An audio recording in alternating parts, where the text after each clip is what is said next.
சதுரங்கம், சமகால அரசியல் நிலவர ஆய்வரங்கம்.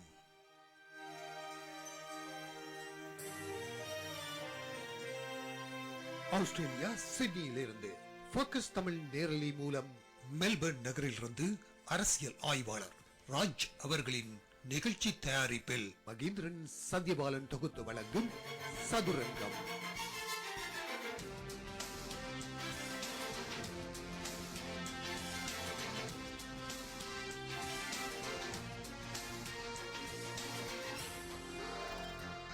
யதார்த்த அரசியல் கள நிலவரங்களை ஆராயும் அரசியல் கள நிகழ்ச்சி. ஆஸ்திரேலிய சிட்னி மெல்பர்ன் நேரம் இரவு 9 மணிக்கு கேட்க தவறாதீர்கள். சதுரங்கம்.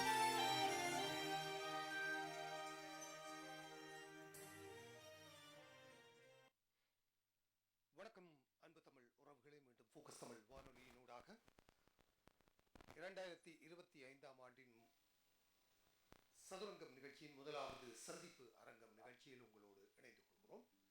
நம்மோடு நீண்ட காலமாக இணைந்து பயணித்து நமது மண்ணிலே நடக்கின்ற அரசியல் நிகழ்வுகள் தொடர்பான ஒரு அரசியல் பார்வையும் சமூக பார்வையும் தொடர்ச்சியாக வழங்கி வருகின்ற நாம் மதிக்கின்ற நமது அரசியல் ஆர்வலர் சமூக செயற்பாட்டாளர் திரு கந்தையா அருந்தோபாலன் அவர்கள் இன்றைய நிகழ்ச்சியிலும் நம்மோடு இணைந்து பயணிக்கின்றார். அவரை அன்புடன் நிகழ்ச்சிக்குள் வரவேற்றுக் கொள்கிறோம். வணக்கம் திரு கந்தையா அருந்தோபாலன் அவர்கள். வணக்கம். நன்றி. இன்றைய நிகழ்ச்சியை வழமை போல மெல்பர்ன் நகரிலிருந்து நமது அரசியல் ஆய்வாளர் திரு மெல்பர்ன் ராஜ் அவர்கள் கலந்து தொகுத்து வழங்க இருக்கிறார். வணக்கம் ராஜ். வணக்கம் சத்யபாலன். வணக்கம் போக்கஸ் நண்பர்களே. வணக்கம் கந்தையா அருந்தோபாலன் அவர்களே.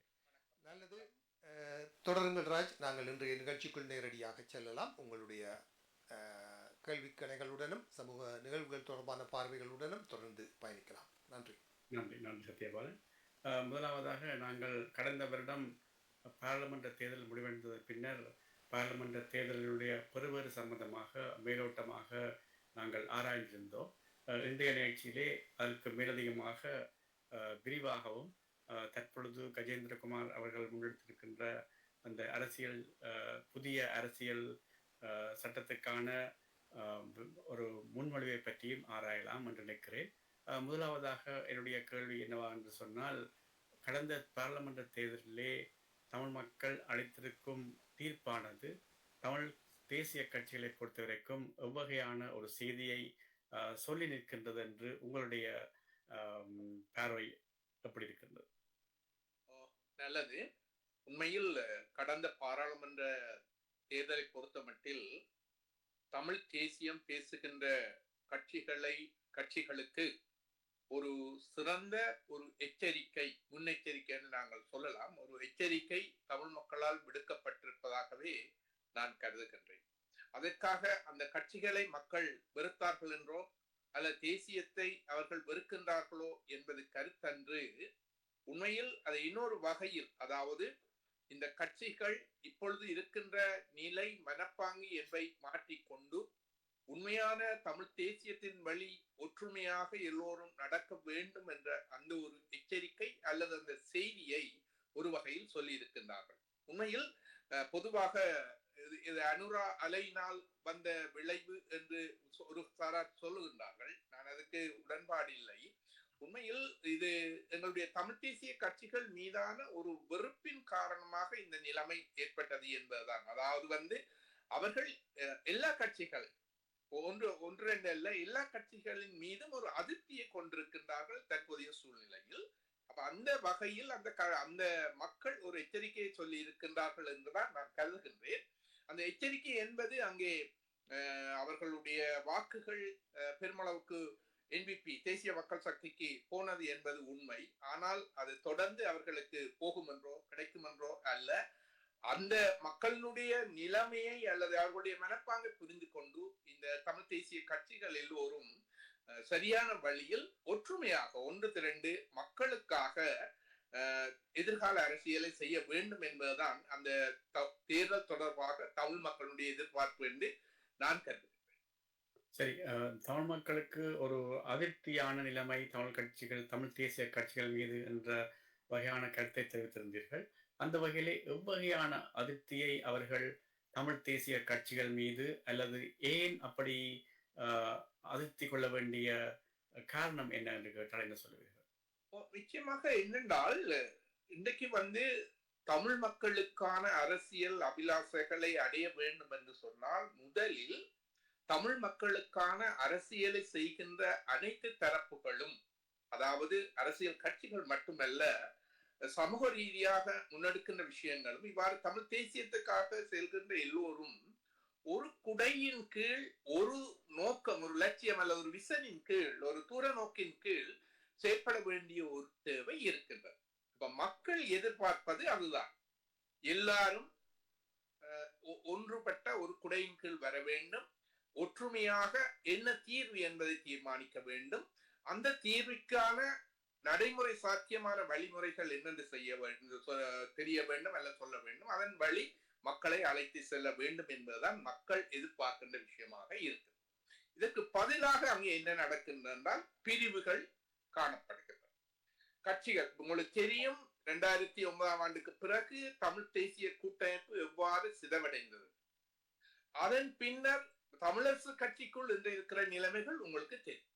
அப்ப இப்படியாக கூட்டுக்கள் பின்னர் கட்சிகள் என்ற வகையில் மக்கள் கட்சி தலைவர்கள் பிரிகின்றார்கள். ஏன் பிரிகின்றார்கள் என்றால் அவர்கள் தங்களுக்கான ஒரு அரசியல் லாபத்தை அடைவதற்காக, கட்சி ரீதியான அரசியல் லாபம், பின்னர் அதுக்குள்ள ஒவ்வொரு தனிமனித ரீதியான அரசியல் லாபம் என்றால் பதவிகள், அதுகள் தான் அவர்களுடைய நோக்கமாக இருக்கின்றது ஒழிய இரண்டாம் பட்சமாகத்தான் இந்த தமிழ் மக்களினுடைய அரசியல் தொடர்பாக அவர்கள் சிந்திக்கின்றார்கள். ஒவ்வொருவரும் தங்களுடைய கட்சியை பலப்படுத்தவும் தங்களுடைய பதவிகளை உறுதிப்படுத்துவதற்கே முன்னுரிமை கொடுக்கிறார்களே ஒழிய முன்னுரிமை கொடுக்க வேண்டிய அந்த தமிழ் தேசிய லட்சியத்துக்கு அவர்கள் பின்னடைவைத்தான் வழங்குகின்றார்கள், அதாவது பின்னிலையைத்தான் வழங்குகிறார்கள். அப்ப இதுதான் மக்கள் எதிர்பார்க்கின்ற ஒரு அதிருப்திக்கான காரணம். ஏன் இவர்கள் ஒன்றுபட முடியாதா? ஒரே நோக்கம் என்றார்கள், மக்களுக்குத்தான் எல்லாம் சேவை செய்யணும் என்றார்கள். அப்படியானால் ஏன் இவர்கள் ஒன்றுபட முடியாதவர்களாக இருக்கின்றார்கள்? இதுதான் அங்கு உள்ள பிரச்சனையாக இருக்கின்றது. அப்ப இதுதான் மக்களுக்குரிய ஒரு அதிருப்தி. நீண்ட காலமாகவே மக்கள் இதை படிப்படியாக சொல்லி வந்திருக்கிறார்கள். அதை நாங்கள் தெளிவாக விளங்கிக் கொள்வோம். நீங்கள் 2009க்கு பிறகு தமிழ் தேசிய கூட்டமைப்பு அல்லது தமிழ் தேசிய கட்சிகளினுடைய தேர்தல் நிலவரங்களை புள்ளிவரங்களை எடுத்து பார்த்தால் நிச்சயமா எங்களுக்கு அது விளங்கும். மக்கள் படிப்படியாக அதை ஆரம்பத்துல இருந்தே கொஞ்சம் கொஞ்சமாக வெளிப்படுத்தி வந்திருக்கிறார். இந்த முறை அது முற்றுமுழுதாக, ஏன்னா இந்த முறை அரசியல் கட்சிகள் ஆகல் முச்ச ஒரு நிலைக்கு போனது உங்களுக்கு தெரியும். ஒவ்வொரு கட்சிகளும் என்ன செய்கின்றன. தமிழர் கட்சி எடுத்துக் கொள்ளுங்கள், அதுக்கு முன்னர் பொது வேட்பாளர் என்று சொல்லி போட்டு அதுக்குள்ள கட்சிகள் என்ன செய்தார்கள் என்று பாருங்கள். இப்படியாக எல்லா கட்சிகளும் கூட ஒரு மக்களுக்கு நம்பிக்கை தருவதாக, ஒரு நம்பகத்தன்மை உடையவாக, நேர்மையானவர்களாக இல்லை என்று மக்கள் கருதுவதனால் தான் இந்த அதிருப்தி நிலை ஏற்பட்டிருக்கின்றது என்று நான் கருதுகிறேன்.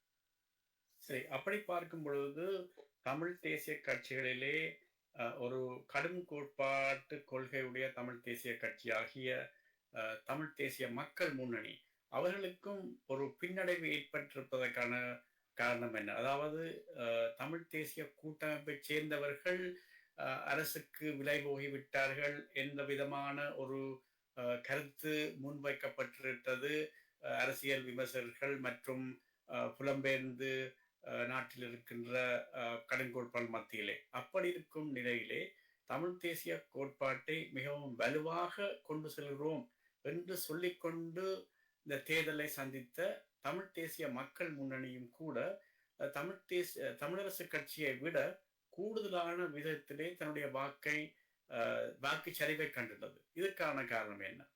நிச்சயமாக அது தொடர்பாக நாங்கள் ஆழமாக சிந்திக்க வேண்டும். என்னன்னு சொன்னால், எப்பொழுதும் நாங்கள் கோட்பாடு மற்றும் கோஷ அரசியலை தொடர்ந்து பேண முடியாது. அரசியல் சூழ்நிலை எவ்வாறு மாறுகின்றது என்பதை நாங்கள் பார்க்க வேண்டும். எங்களுடைய தேசிய அரசியல் எப்படி போகின்றது, சர்வதேச அரசியல் ஒழுங்கு எப்படி போகின்றது. அப்ப அந்த நிலைமைகளுக்கு ஏற்ப ஒவ்வொரு கட்சியும் சிந்திக்க வேண்டிய ஒரு தேவை இருக்கின்றது. மக்களுடைய இறுதி லட்சியம் என்பது ஒரு புறம் இருக்க, அந்த லட்சியத்தை அடைவதற்கான சாத்தியமான நடைமுறைக்கு ஏற்ற உத்திகளும் வழிமுறைகளும் என்ன என்பதை பற்றி சிந்திக்க வேண்டி இருக்கிறது. அந்த வகையில பொதுவாகவே தமிழ் தேசிய மக்கள் முன்னணியை பொறுத்தமட்டில் அதன் ஆதரவாளர்கள் தவிர இன்று ஆதரவாளர்கள் கூட அந்த கணிசமானவர்கள் அந்த நிலைக்கு வந்திருக்கிறதை நாங்கள் பார்க்கின்றோம். ஆதரவாளர்கள் தவிர மற்ற எல்லோருமே இந்த தமிழ் தேசிய மக்கள் முன்னணி தொடர்பாக ஒரு நிலைப்பாட்டில் இருக்கிறார்கள். இவர்கள் ஒவ்வொருத்துக்கும் சரி வர மாட்டார்கள், ஒற்றுமைக்கு வர மாட்டார்கள், கதைக்க வர மாட்டார்கள், பிரச்சனையை தீர்க்க வர மாட்டார்கள், ஏதாவது ஒன்றை சொல்லி அதிலிருந்து விலக பார்க்கிறார்கள் என்ற ஒரு பொதுவான அபிப்பிராயம் மக்களிடத்தில் இருக்கின்றது. லட்சியம் சரி, தமிழ் மக்களுக்குரிய இதை அடைய வேண்டும் என்பது சரி. ஆனால் இன்றைய சூழ்நிலையில் அவற்றை அவர்கள் சொல்லுகிற வழிமுறைகளை கொண்டு நாங்கள் அடைய முடியுமா? அது ஒரு புறம். அதே வேளையில் நாங்கள் தனியே இதை அடைய முடியுமா? மக்களை இவ்வாறு நாங்கள் ஒரு தனித்து நின்று மக்களை தேசமாக திரட்ட முடியுமா? இப்படியான விஷயங்களை பார்ப்போம். ஒவ்வொரு கட்சிகளும் பலவும் பலவீனம் இருக்கின்றது. ஒவ்வொரு கட்சிகளும் அணுகின்ற முறைகள் வேறுபாடு இருந்தாலும் அவற்றுக்கிடையில் மக்களுக்கான ஒரு ஒற்றுமையை காண வேண்டிய ஒரு தேவை இருக்கின்றது. இன்றைக்கு தமிழ் தேசிய மக்கள் முன்னணி அதை உணர்ந்திருப்பதாக நான் கருதுகின்றேன். ஆனால் அதை முழுமையாக உணர்ந்திருக்கின்றதா என்பது தொடர்பாக எனக்கு ஐயம் இருக்கின்றது. சரி, அடுத்ததாக அண்மையிலே சுமந்திரன் அவர்கள் தன்னுடைய பேட்டி ஒன்றிலே சொல்லியிருந்தார், தான் எதேர்ச்சியாக சித்தார்த்தன் அவர்களை சந்திக்க நேர்ந்த பொழுது சித்தார்த்தன் அவர்கள் சொன்னதாகவும், அதாவது நாங்களும் நீங்களும் சேர்ந்து போட்டிட்டு இருந்தால் இன்று நானும் எம்பி நீங்களும் எம்பி என்று சொல்லியிருந்தார். அதனுடைய அர்த்தம், அதாவது ரெண்டு கட்சிகளும் சேர்ந்து போட்டிட்டு இருந்தால் தேசிய என்பிபி கட்சியை விட கூடுதலான வாக்குகள் தங்களுக்கு கிடைத்திருக்கும். அப்படி இருக்கும் நிலையிலே 3 ஆசனங்கள் கிடைத்திருக்கும், நானும் எம்பி நீங்களும் எம்பி என்று சொல்லியிருந்தார்கள். அப்படியானால் அந்த தமிழ் தேசிய கட்சிகளிலே தமிழ் தேசிய கூட்டமைப்புக்குள்ளே இயங்கிய புளொட் டெலோ மற்றும் தமிழரசு கட்சியினுடைய அந்த தேர்தல் வியூகத்திலே ஏற்பட்ட பிழையினால்தான் இந்த என்பிபி கட்சியை யாழ் தேர்தல் மாவட்டம் மற்றும் வன்னி தேர்தல் மாவட்டத்திலே முன்னிலைப்படுத்துவதற்காக மக்கள் வாக்களித்து விட்டார்கள், தேர்தல் வியூகம் பிழைத்து விட்டது என்று எடுத்துக்கொள்ளலாம். இல்ல, இது ரெண்டு பக்கம் நாங்கள் உள்ள காரணங்களை ஆராய வேண்டும். ஒன்று, அவர் கூறியது போல அந்த கட்சிகள் எல்லோரும் ஒன்றுபட்டு நின்றால் அவ்வாறு வந்திருக்குமா என்ற ஒரு கேள்வியை நாங்கள் கேட்க வேண்டும். அதற்கு முன்னதாக அவர்கள் ஒன்றுபடுதல் என்பது, அதாவது இன்னொரு கட்சி அல்ல கூட்டமைப்புடன் ஒன்றுபடுவதற்கு முன்னர் தன்னுடைய கட்சிக்குள்ளேயே அவர் ஒற்றுமையை பேணி இருந்தால் சுமந்திரன் ஒரு இந்தியா வந்திருக்க முடியும். தெளிவாக நான் சொல்லுகிறேன். இன்றைக்கு தமிழரசு கட்சி தன்னுடைய நிலையில் இருந்து இழிந்தமைக்கான பிரதான காரணம் உட்கட்சி மோதல்.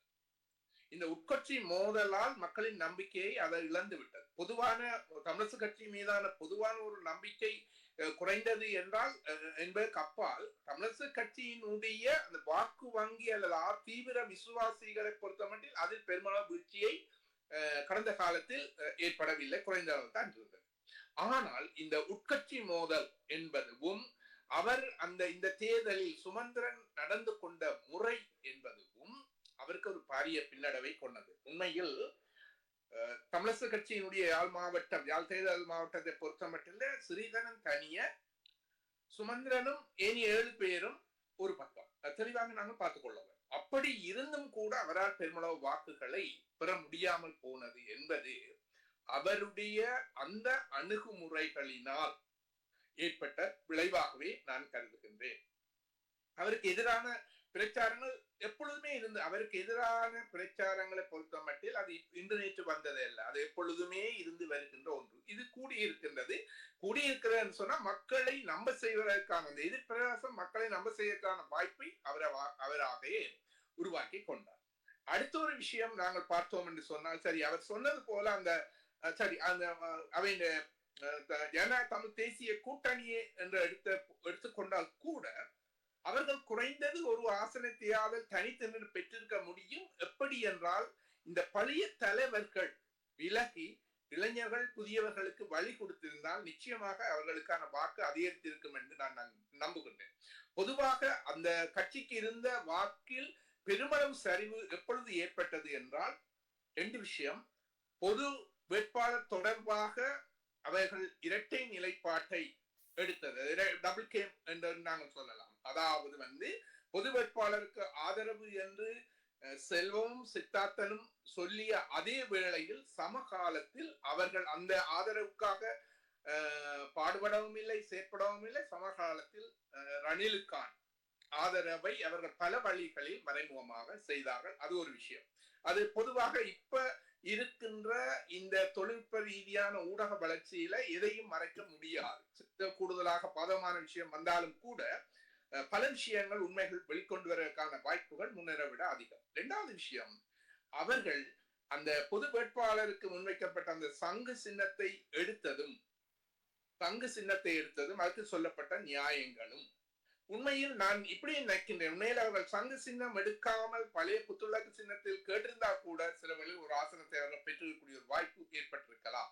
ஏனென்றால் கணிசமாக அந்த பொது வேட்பாளர் என்ற விசுவாசம் இருந்த ஒரு கணிசமான வாக்காளர்கள் இந்த சங்கு சின்னத்தை அவர்கள் எடுத்ததன் காரணமாக அது இல்லாம போய்விட்டது. அவர்களுடைய தவறு. சரி, இப்ப நீங்க சொன்னது போல ஒரு கூட்டாக சேர்ந்திருந்தாலும் கூட நிச்சயமாக அது சுமந்திரனுக்கு வாய்ப்பாக இருந்திருக்குமா என்று நான் உறுதியாக சொல்ல முடியாது. ஆனால் சித்தார்த்தனுக்கு அது வாய்ப்பாக இருந்திருக்க கூடும். பொதுவாகவே சித்தார்த்தனை பொறுத்த மட்டில் அவர் தமிழ் தேசிய கூட்டமைப்புக்குள் வந்ததன் பின்னர் தான் அவரால் மாகாண சபை உறுப்பினராகவோ அல்லது பாராளுமன்ற உறுப்பினராகவோ வர முடிந்தது என்பதுதான் யதார்த்தம். அவர் தனித்து அல்லது வேறொரு கட்சி கூட்டணிகளை, அதாவது தமிழரசு கட்சியை தவிர்த்து அல்லது கூட்டமைப்பை தவிர்த்து வேற நிலையில இருந்தால் அவருக்கான வாய்ப்பு குறையத்தான். அவருடைய கணிசமான வாக்கு வங்கி என்பது தமிழரசு கட்சியுடனும் இணைந்த ஒன்று. உண்மையில் அவருடைய மிக அடிப்படையான வாக்கு வங்கி என்பது முன்னாள் பாராளுமன்ற உறுப்பினர் தர்மலிங்கம் அவர்களுடைய, அதாவது சித்தார்த்தனுடைய அப்பாவினுடைய வாக்குகள் இன்னமும் இருக்கின்றன. ஆனால் அங்கே அவர் பிரிந்து நிற்கின்ற பொழுது தமிழரசு கட்சியா சித்தார்த்தனா என்ற ஒரு முரண்பாடு வருகின்ற பொழுது கணிசமான வாக்குகள் அது வெளியில போய்விடுகின்றது. அப்ப இப்படியான ஒரு சூழ்நிலை இருப்பதன் காரணமாக சித்தார்த்தனுக்கு அந்த ஒரு நிலைமை இருந்தது. ஆனா தமிழரசு கட்சியை சேர்கின்ற பொழுது அவை எல்லாம் சேர்ந்தால் சுமந்திரனை விட சித்தார்த்தனுக்கான வாய்ப்பு தான் கூடுதலாக இருக்கும் என்பது என்னுடைய கணிப்பு. அது எவ்வளவு உறுதியாக இருக்கும் என்று நான் சொல்ல மாட்டேன். ஆனால் சுமந்திரனை விட அவருக்கு வாய்ப்பு கூட இருந்திருக்கலாம் என்பதுதான் என்னுடைய கருத்து. சரி, அவருடைய வாதம் அல்லது நியாயம் என்னன்னு சொன்னால் 2 கட்சிகளுடைய வாக்குகளுக்கு கூட்டும் பொழுது என்பிபி கட்சியை விட கூடுதலான வாக்குகள் வந்திருக்கும். அந்த அடிப்படையிலே 3 ஆசனங்களை தமிழரசு கட்சி பெற்றிருக்கலாம் அல்லது தமிழ் தேசிய கூட்டமைப்பாக பெற்றிருக்கலாம். அந்த வகையிலே ஸ்ரீதரனுக்கு அடுத்தபடியாக சுமந்திரன் கிட்டத்தட்ட 16 வாக்குகள் எடுத்திருந்தார் என்ற நிலையிலே அவரும் தானும் தெரிவு செய்யப்பட்டிருக்கலாம் என்ற ரீதியிலான கருத்து தெரிவித்திருந்தார். அடுத்தபடியாக நீங்க சொல்ற அந்த கருத்து சரியான, அதான் இந்த எதிர்பார்க்கப்பட்டது. அவர்கள் ஜனநாயக தேசிய கூட்டமைப்புடன் சேராவிட்டாலும் கூட தமிழரசு கட்சி சொந்த தேர்தலில் இருந்த நிலைமை, அதாவது உட்கட்டி பிரச்சனைகள் இந்த தேர்தல் கோர்ட்டுக்கு போகாமல் ஸ்ரீதரனை ஒதுக்குகின்றதும், மற்ற பக்கம் 7 பேரையும் போட்டு ஒரு அணியை உருவாக்குகின்ற விஷயங்களும், அதுக்குள்ளே அவர்கள் துரோகி, தங்களுக்குள்ளேயே துரோகி என்ற பட்டம் கட்டி உட்கட்சிக்குள்ளேயே ஒருதற்கொருவராக எதிராக வேலை. முந்தி வளமையாக இந்த தேர்தல் முறையின் கீழ் உட்கட்சிக்குள்ளே ஒவ்வொருவரும் மற்றவர்களை விட தங்களுக்கு போடுங்கள் தனித்தென்று கேட்கிற ஒரு தன்மை இருந்தால் தனக்கு வாக்கு சேகரிக்கிற நிலைமை அது இருந்தது. அது ஒரு விஷயம். ஆனால் இப்ப முக்கியமாக என்னென்றால் இன்னொருவரை துரோகியாகவும் எனக்கு வாக்குன்னு மாறி மாறி கேட்கிற பொழுது மக்களுக்கு அது ஒரு மிகவும் மிகவும் ஒரு மோசமான ஒரு செய்தியை சொன்னது. உண்மையில் ஒற்றுமையாக இருந்திருந்தால் அவர்கள் ஸ்ரீதரன் முன்னிருந்த போல ஸ்ரீதரன் சிவஞானம் மற்றது சுமந்திரனாக்கள் ஒற்றுமையாக இருந்து ஒரு ஒற்றுமையின் அடிப்படையில் இந்த உறுப்பினர்களை கூட, அதாவது வேட்பாளர்களை கூட தெரிவு செய்திருந்தால் நீங்கள் பாத்தீங்கன்னா தெரியும், சுமந்திரன் மீதான வடிவங்கள், சுமந்திரன் மீதான அதிருப்தி அல்லது விமர்சனங்களுக்குரிய காரணங்களில் முக்கியமான ஒரு காரணங்களுள் முக்கியமானது ஒன்று என்னென்றால் அவருடைய இந்த ஆதரவு ஆளர்கள், அதாவது அவருடைய அவருக்கு பக்கபலமாக இருக்கின்ற நபர்கள் மீதான எதிர்மறையான விமர்சனங்கள். அது தெளிவாக 2 தான் சுமந்திரனுக்குள்ள பிரச்சனை அல்லது அவருக்குள்ள பிரச்சனை உருவாக்குற விஷயங்கள் ரெண்டு. ஒன்று தன்முனைப்பு, அதாவது ஈகோ. அந்த ஈகோவின் காரணமாக அவர் ஒரு கட்டிக்காரன். எனவே அது இயல்பாக கட்டிக்காரர்களுக்கு வருகிறது ஒன்று. அந்த ஈகோவின் காரணமாக அவர் தன்முனைப்பா வேலை செய்வது மாத்திரமில்ல, மற்றவர்களை அலட்சியப்படுத்துதல். அரசியல்ல நாங்கள் எத்தனை பேரை கூடுதலாக அலட்சியப்படுத்துகிறோமோ அத்தனை எதிரிகளை நாங்கள் உருவாக்கி கொள்கிறோம். அப்ப அந்த அலட்சியப்படுத்துகிற தன்மை ஈகோ. இரண்டாவது, இவரை சூழ்ந்திருக்கின்ற நபர்கள் பற்றிய மக்களுடைய அபிப்பிராயம். ஒவ்வொரு பிரதேசத்திலும் இவரை சூழ்ந்திருக்கின்ற மக்கள் பற்றிய அபிப்பிராயம். அத்தகையவர்களை வேட்பாளராக போடுகின்ற பொழுது அது கூட சுமந்திரனுக்கு ஒரு பாதிப்பாக இருந்தது. அதை விடுத்து வேற ஒரு நடுநிலையான அல்ல வேற ஒரு நபரை போட்டிருந்தால் சில வேளைகளில் கூடுதலான வாக்குகளை அவர் பெற்றிருக்க கூடும். அப்ப இந்த ரெண்டும் தான் அவருக்குள்ள பிரச்சனை. அப்ப அங்கே கட்சியில அந்த ஒரு ஒற்றுமையை பேணவில்லை, சிறுவனுக்கு எதிரான ஒரு முயற்சிகள். அதே வேளையில் அவர் 7 பேரையும் அது நீங்க ஒரு பாருங்க, ஒரு அனுதாப வாக்குகள் கூட சிறுவருக்கு விழுந்திருக்கு. என்னடா இந்த தனியை தள்ளி போட்டு 7 பேரும் தனக்கு ஆதரவான போட்டிருக்கிறேன் சிந்திக்கிற மக்களும் அனுதாபத்தில் போடுவார்கள் தானே. இவையெல்லாம் செல்வாக்கு செலுத்துகின்ற காரணிகள். உண்மையில் அவர்கள் அது இல்லாம இருந்திருந்தால் தமிழ் தேசிய கூட்டணியே தேவையில்லை. நிச்சயமாக கூடுதலான வாக்கு 1000 வாக்கு கூட எடுத்தாலும் சரி, 1000 வேண்டாம் 100 வாக்கு கூட எடுத்தாலும் கூட மாவட்ட ரீதியான ஒரு சீட் ஒரு ஆசனம் தண்டவாள வருகின்றது. அடுத்த 2 கட்டாயம் வந்திருக்கு, 3 வந்திருக்கு. என்னுடைய எதிர்பார்ப்பு, தேர்தலுக்கு முன்னிய எதிர்பார்ப்பு, தமிழரசு கட்சிக்கு 3 ஆசனங்கள் வரும் என்பதுதான் என்னுடைய ஒரு எதிர்பார்ப்பாக இருந்தது. இதுதான் உண்மை. ஆனால் அவர்கள் தான் அந்த நிலைமைகளை குழப்பினார்களே ஒழிய அனுரா குழப்பினதாக அல்ல தேசிய மக்கள் சக்தி குழப்பினதாக நான் கருதி கொள்ளவில்லை. சரி, அடுத்தபடியாக இந்த ஜனநாயக தமிழ் தேசிய கூட்டணியினுடைய ஒரு முக்கிய வேட்பாளராக கருதப்பட்ட சசிகலா ரவிராஜ் அவர்களால் தமிழ் தேசிய கூட்டமைப்பாக கடந்த பாராளுமன்ற தேர்தலிலே போட்டியிட்ட பொழுது கணிசமான வாக்குகளை சேகரிக்கக்கூடியதா இருந்த போதிலும் கூட இம்முறை பிரகாசிக்க முடியவில்லை. அதற்கான காரணம் என்ன? இதுக்கு நிறைய காரணங்களை நான் சொல்ல முடியும் என்று நான் நினைக்கின்றேன். ஒன்று, இந்த விடயத்தில் சசிகலா ரவிராஜ் அவர்கள் கொஞ்சம் அவசரப்பட்டு முடிவெடுத்து விட்டார் என்பதுதான் என்னுடைய கருத்து. ஒன்று, ஏற்கனவே தமிழரசு கட்சிக்கு எதிரான ஒரு மனப்பாங்கும் செயற்பாடுகளிலும் ஜனநாயக தமிழ் தேசிய கூட்டணி ஈடுபட்டு கொண்டிருக்கின்ற உங்களுக்கு பிரிந்தவுடனே எதிரெதிர் முகங்களாக இருந்து ஒவ்வொரு தாக்குகின்ற நிலைமைகள் தான் கூடுதலாக இருந்தது. குறை கண்டுபிடிக்கிற விஷயம். அப்ப இந்த இடத்தில தமிழரசு கட்சியில் இருந்து, அதாவது ஒரு முகாமில் இருந்து இன்னொரு முகாமுக்கு, அதாவது எதிர் முகாமுக்கு சென்றது என்பது பலரால் ஏற்றுக்கொள்ள முடியவில்லை. இப்ப அவர் சில வேளைகளில் சுயேட்சையாக அல்லது இப்ப தவராஜா அவர்கள் அந்த அணியில இருந்திருந்தால் இதை விட கூட வாக்குகள் பெற்றிருக்கலாம். வெல்லுவாண்டல்ல, இதை விட கூட வாக்குகள் பெற்றிருக்கலாம். அப்ப நாங்கள் இங்க எதிராக பார்த்த ஒரு வகையில அவர் அங்கே போயிருக்கின்றார் என்பது ஒரு விஷயமாக இருக்கின்றது.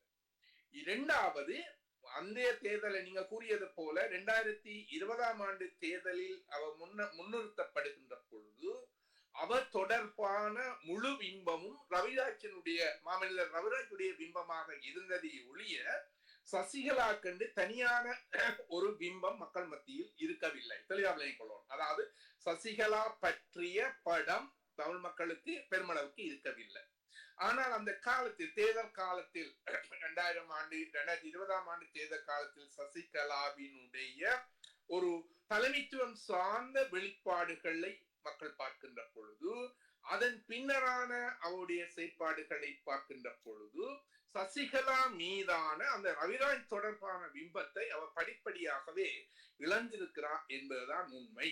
என்னால் ஒரு சரியான ஒரு தலைமைத்துவத்திற்குரிய ஒரு பேச்சாற்றலோ அல்லது ஒரு சரியான சிந்தித்து முடிவெடுக்கிற ஆற்றலோ அல்லது பல விஷயங்கள் அல்லது ஒரு அரசியல் ஈடுபடுபவர்கள் சமூக ரீதியாக எப்படி பங்காற்ற வேண்டும், எப்படி விஷயங்களை அறிந்து கொள்ளணும், அல்லது இலங்கை கடந்த தமிழர்களுடைய அரசியல், கடந்த கால தமிழ் அரசியல் வரலாறுகள், அது தொடர்பான சம்பவங்கள் நிகழ்வுகள் தொடர்பான ஒரு பொதுவான ஆழமாக இல்லாவிட்டாலும் ஒரு பொதுவான அறிவு, இவை எல்லாமே சசிகலாவிடம் பற்றாக்குறையாத்தான் இருக்கின்றது. மக்கள் இது எல்லாம் அவதானிக்கிறார்கள். அது அவருடைய குறை அல்ல, உண்மையில் அவருடைய குறை அல்ல. அது அவ அரசியல் ரவிராஜ் அரசியல் செய்கின்ற பொழுதே அவ அதிலிருந்து விலகித்தான் இருந்தார். அப்ப அப்ப அவ்வாறான ஒருவரை கொண்டு வந்து போடுகின்ற பொழுது முழுக்க முழுக்க தமிழரசு கட்சியால தமிழ் தேசிய கூட்டமைப்பானது முழுக்க முழுக்க ஒரு அனுதாப வாக்குகளை பெறும் நோக்கில் தான் அது செய்யப்பட்டது. அப்ப அந்த நேரத்தில் அது வெற்றியை தந்தது. அது மாத்திரமல்ல, அவருக்கு ஆதரவாக மாவை சேனாதி ராஜாவினுடைய, அதாவது அப்பொழுது தமிழரசு கட்சி தலைவராக இருந்த மாவை சேனாதி ராஜாவும் அவருடைய ஆதரவாளர்களும் அவருக்கு வேலை செய்தார். அதாவது தென்மாட்சியல்ல மற்ற பிரதேசங்களில் அவருக்கு வேலை செய்யறதை நாங்க பார்க்கிறோம். அது மாத்திரமல்ல, அவர் ஒரு பிரதானமான ஒரு பெண் வேட்பாளர், மற்றது பிரதானமானதாக இருந்தபடியான வாக்கு பெற்றது. ஆனால் அவர் தன்னுடைய இமேஜ் பிம்பத்தை கடந்த காலத்தில் மெல்ல மெல்லமாக சரித்து கொண்டு வந்தார். தன்னுடைய செயற்பாடு காரணமாக இது அந்த கட்சிக்கு அவர் போனது என்பது ஒரு கணிசமான ரவியை நேசிக்கின்றவர்கள், தமிழரசு கட்சியோட நிற்கின்றவர்கள், அவர்கள் அது வெறுப்பைத்தான் அது தந்தையை நான் பார்க்கிறோம். அந்த வாக்குகள் இல்லை. அப்ப அதே வேளையில் அந்த அணியில் உள்ள மற்றவர்கள் மீதான ஒரு எதிர்மறையான அபிப்பிராயங்களும் எங்களுக்கு சமூகத்துல கணிசமாக இருக்கின்றன. முன்னாள் போராளி குழுக்கள் என்று சொல்பவர்கள் மீது இன்னும் கணிசமான அபிப்பிராயங்கள், எதிர்மறையான அபிப்பிராயங்கள் இருக்கின்றன. அதை விட இந்த இருவரும் பொது வேட்பாளர் தொடர்பாக செய்த விடயங்கள் என்ற வகையில் அந்த கட்சி மீதான மிக ஒரு விமர்சனம், எதிர்மறையான விமர்சனங்கள் அதிகம் இருந்தது என்பது உண்மை. அதுக்குள்ள சசிகலா அதுக்குள்ள போய் சேர்ந்ததனாலே அவளை அதுக்குள்ள இருந்து ஈடேற முடியாமல் போய்விட்டதுதான் உண்மை. சரி, அடுத்தபடியாக புதுசாக ஒரு வேட்பாளராக தன்னைத்தானே அறிமுகப்படுத்திக் கொண்ட மருத்துவர் அர்ஜுனா அவருடைய வெற்றி, அதன் பின்னர் அவருடைய நடவடிக்கைகள், இது பற்றி உங்களுடைய கருத்து என்ன? இப்ப இப்படி நாங்கள் பார்க்கலாம் நினைக்கிறேன். இந்த ஒவ்வொரு திரைப்படங்களிலும் வர்ற கதாநாயகனுக்கு திரைப்பட ரசிகர்கள் கூடுதலாக ஆதரவாளராக இருப்பார். அந்த திரைப்படத்தில் வருகின்ற ஒரு கொமெடியன், ஒரு நகைச்சுவைக்காரனுக்கும் கணிசமான ஆதரவாளர்கள் இருப்பார்கள் என்பதை நாங்கள் விலகிக் கொள்ள வேண்டும். அப்ப அந்த இப்ப நீங்க பாத்தீங்கன்னா அந்த வகையில தான் இந்த வடிவேலுவோ சந்தானமோ அல்லது அன்னை காலத்து சூரியும் ஒரு நகைச்சுவை நடிகராக மக்கள் மதிய புகாற்றி இப்ப ஒரு கதாநாயகன் அந்தஸ்துக்கு வந்துவிட்டே நாங்கள் பார்க்கணும். அப்ப இந்த ஒரு வகையில் தான் நான் அர்ச்சுனாவினுடைய விஷயத்தை பார்க்கின்றேன். அது வெறும் கமெடியன், ஒரு நகைச்சுவை ஆனந்த் என்று நாங்கள் சொல்ல முடியாது. ஏற்கனவே சமூகத்தில் இதுல ஒரு கால இடைவெளி மிக குறுகிய இருந்தது. அதை நாங்கள் புரிந்து கொள்ள வேண்டும். அது திட்டமிட்டு தான் அந்த செயற்பாடுகள் செய்யப்பட்டதாக நான் கருதுகின்றேன். ஒரு குறுகிய காலத்தில் இங்கே இருக்கக்கூடிய பிரச்சனைகளையும் நபர்களையும் பொது வழியில் விமர்சிக்கின்ற தன்மை, ஏற்கனவே இங்கே இருக்கக்கூடிய அரசாங்க நிர்வாகம் தொடர்பாக, அதிகாரிகள் தொடர்பாக நிறையவே மக்கள் மத்தியில் அதிருப்தி இருந்து கொண்டு இருக்கின்றது. இப்பொழுதும் இருந்தது. அதிலும் கூடுதலாக இங்கே இருக்கக்கூடிய அரசாங்க அதிகாரிகள் ஒரு பக்கத்தில் அரசியலுக்காக வேலை செய்வார்கள். அதாவது அரசியல் தலைவர்களுக்காக ஒரு நடைமுறைகள், அதாவது அரசாங்க நடைமுறைகளுக்கு அப்பால் சென்று வேலை செய்வார்கள். இன்னொரு பக்கத்தில் ஊழல்கள் மறைந்திருக்கின்றது. இன்னொன்று கடமைகளை புறக்கணித்தல். இவையெல்லாம் எங்கள் அரச துறைகள் எல்லாவற்றிலுமேயே மேலோங்கி இருந்த விஷயங்கள். அப்ப இவை மேலோங்கி இருந்தால் நிச்சயமாக அது நீங்க வைத்தியத்துறையும் எடுக்கலாம், நிர்வாகத்துறையும் எடுக்கலாம், பாடசாலை கல்வித்துறையும் எடுக்க, எல்லா இடத்திலையும் இது பரவலாக இருந்தது. அப்ப இது இவ்வாறு ஒரு இருக்கின்ற நிலையில் மக்கள் பல வகையான அதிருப்திகளுக்கு உள்ளாகி இருந்தார்கள். அவர்களுக்கான அந்த தீர்வு என்பதை நீண்ட காலமாக பெற முடியாத ஒரு தன்மை இருக்கின்றது. எங்கே தீர்வை பெறுவது என்பதுதான் அவர்களுக்கு, ஏன்னா எல்லாரும் அப்படியான ஒரு சூழ்நிலை இருந்தது. இந்த நேரத்தில் அர்ச்சுனா அதாவது ஒரு விசிபிள் இதைத்தான் பெரிய இதை வெளிக்கொண்டு தான் அதை தீர்க்க போறேன் என்ற ஒரு மாயையை அவர் உருவாக்கி இருக்கின்றார். இதை அடிக்கடி பத்தியதான் நிலாந்தன் சொல்வார், தலைமையை வெளியிலிருந்து எதிர்பார்க்கின்ற ஒரு தன்மை எங்களிடம் இருக்கின்ற. ஏன்னா ஏற்கனவே இருந்த இந்த தலைமைகள் எல்லாம் எங்களால் நம்பிக்கை வந்து போகின்ற பொழுது அடைய ஒருவர் என்னை காப்பாற்ற மாட்டாரா, நாங்கள் இப்படி எல்லாம் படுறோம், அது அரசியலாக இருக்கலாம், வாழ்வாக இருக்கலாம், இப்படி எல்லாம் இருக்கிறோம், ஒருவன் வரமாட்டானா என்று எதிர்பார்த்து கொண்டிருக்கின்ற பொழுது இப்படியானவர்கள் அந்த தங்களுடைய ஒரு திட்டமிட்ட செயற்பாடுகள் ஊடாக மக்களின் கவனத்தை ஈர்ப்பது என்பது. அதை விட உங்களுக்கு தெரியும், இன்றைக்கு ஊடகங்களின் ஊடாக பிம்பங்கள், ஒருவர் தொடர்பான ஒருவர் நல்ல ஒரு மனிதராக இருந்தாலும் அவரை ஒரு எதிர்மறையான பிம்பமாக கட்டி வளர்க்க முடியும். அதே மாதிரி எதிர்மறையான ஒருவரை கூட நல்லவராக கட்டி வளர்க்க அவ்வளவு தூரம் இந்த ஊடகங்கள் வளர்ந்து விட்டது. அதோட வெளிநாட்டிலிருந்து பணம் சேருகின்ற பொழுது அர்ச்சனாக்கு நல்ல ஒரு வளம் வந்தது.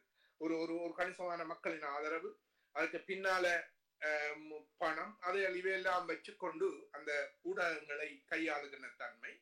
இந்த வகையில அர்ச்சனா கட்டிக்காரன் என்றுதான் நான் சொல்லுவேன். என்ன பிரச்சனை என்ன, எங்களுக்கு கட்டிக்காரர் எல்லாம் நிறைய இருக்கிறார்கள். ஆனா மக்களுக்காக வேலை செய்யறதை விட வேற நோக்கங்களுக்காக வேலை செய்யறவங்க கூடுதலா வந்து விட்டாதான் எங்கள் மக்களுக்கு, எங்கள் இனத்துக்கு ஏற்பட்ட ஒரு பிரச்சனையாக இருக்கின்றது.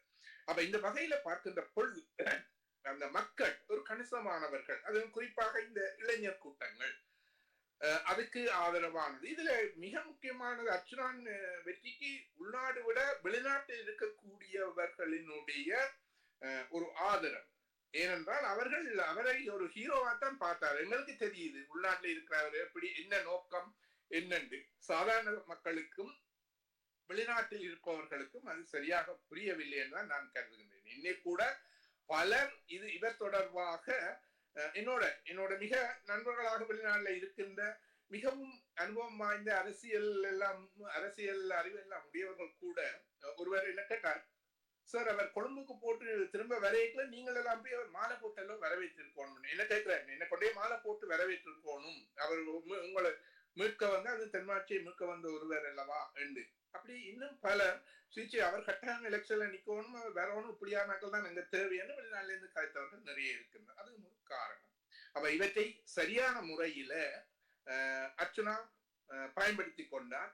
அவர் எப்பொழுதும் தன்னுடைய பிம்பத்தை எப்படி கட்டி வளர்க்கிறார், தன் மீதான ஒரு மக்கள் இதை ஒரு எதிர்மறையான கருத்துக்களின் ஊடாக அதை வளர்க்க விரும்புகின்றார். அந்த எதிர்மறையான கருத்துக்களை ரசிக்கின்ற கூட்டங்கள் நிறைய இருக்கின்றன. அதை எங்கள் மக்கள்ல அது எல்லாம் இருக்கு, எல்லா வகையான தன்மைகளும் இருக்கும். அதே அந்த கிரௌடை, அந்த திரளை அவர் கேப்சர் பண்ணி கொண்டிருக்கிறார் நான் கருதுகிறேன். ஆனால் தொடர்ந்து இவ்வாறானவர்கள், அது தேசிய மக்கள் சக்தியாகவும் சரி அர்ச்சுனாவும் சரி, தொடர்ந்து அதை தக்க வைப்பதற்கான வாய்ப்பு மிக மிக குறைவு என்றுதான் நான்.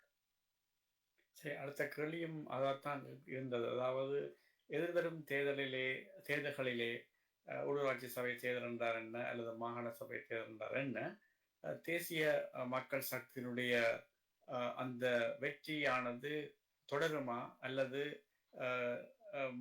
கீழ்நிலையை நோக்கி செல்லுமா என்ற ஒரு கருத்து கேட்டால் அதுக்கு பதிலாக இருக்கும். இது ஒரு நல்ல ஒரு கேள்வி.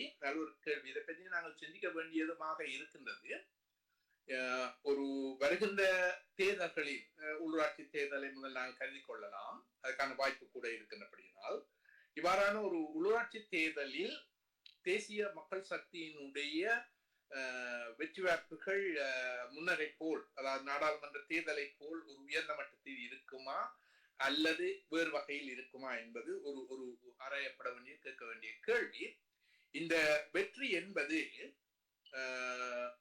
முக்கியமா 3 விஷயங்களில் தங்கி இருக்கின்றது என்று நான் நினைக்கின்றேன்.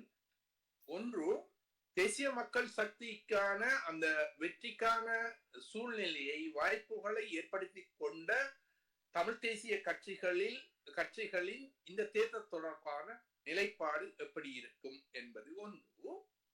இரண்டாவது, தேசிய மக்கள் சக்தியினுடைய இந்த தேர்தல் வரையிலான தேசிய சக்தியினுடைய தமிழ் மக்கள் தொடர்பான அணுகுமுறைகளும் செயற்பாடுகளும்.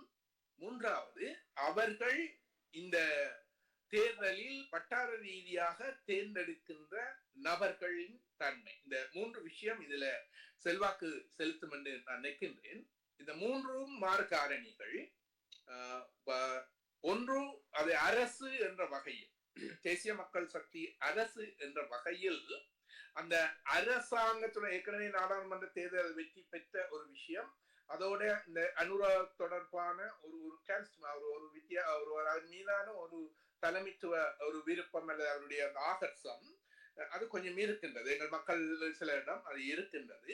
அப்ப அத்தகைய அரசாங்கம், தனிப்பட்ட ஆளுமை என்ற இந்த விடயங்களுடன் வட்டாரங்களில் அவர் தெரிவு செய்கின்ற அந்த உள்ளாட்சி மன்ற தேர்தல் என்பது கட்சிகள் கொள்கைகள் எல்லாவற்றையும் கடந்து அந்த வட்டாரத்தில் நிற்கின்ற நபர்களை பொறுத்தது. அவர்கள் கட்சிகளை பார்க்க மாட்டார்கள், கொள்கைகளை பார்க்க மாட்டார்கள். கணிசமா ஒரு மாதிரி இருக்கக்கூடும். பெரும்பாலும் அந்த நபரை பற்றிய ஒரு ஒரு நபர் எப்படியானவர் பல விஷயம் அதுல இருக்கு. அந்த நபர் எப்படி என்று சொன்னால் அந்த அந்த வட்டாரத்தில் அவர் எப்படியாக இருப்பார், அந்த வட்டாரத்தை சேர்ந்தவர்கள் அவர்கள் எந்த அவர்கள் எந்த கட்சியாக இருந்தாலும் கூட சில வேளைகளில் அவர் தன்னுடைய சொந்தக்காரர் எங்களிடத்தை யாழ்ப்பாண வழக்குல சொன்னா அவர் எங்களுடைய ஆள், அவர் எங்களுடைய ஆள் என்ற ஒரு விஷயம் இருக்குது, உங்களுக்கு தெரியும் நினைக்கின்றேன்.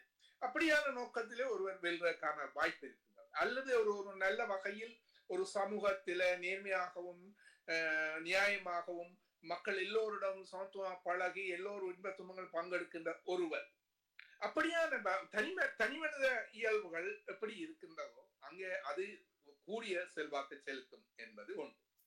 ஆனால் இந்த அரசாங்கம் என்ற ஒரு அடிப்படையில அவ்வாறு அந்த அரசாங்கத்தின் வேட்பாளராக போபவர்கள் பெரும்பாலும் அவ்வாறான நிலைமைகளை கொண்டிருக்கின்றார்களா என்பது ஒரு கேள்விக்குறி. உங்களுக்கு தெரியும், இப்ப உதாரணமாக ஒரு இபிடிபி ஏற்கனவே அரசார்பான இப்ப இந்த அரசு வந்தாலும் போற ஒரு நிலைமை இருந்தது. ஆனால் அவர்களுக்கு இப்படி இந்த வட்டாரங்களில் அவர்கள் கட்சியில தேர்தலில் கேட்க போறவர்கள் அந்த சமூகத்துல பெருமளவு ஆதரவு பெற்றவர்கள் அல்ல.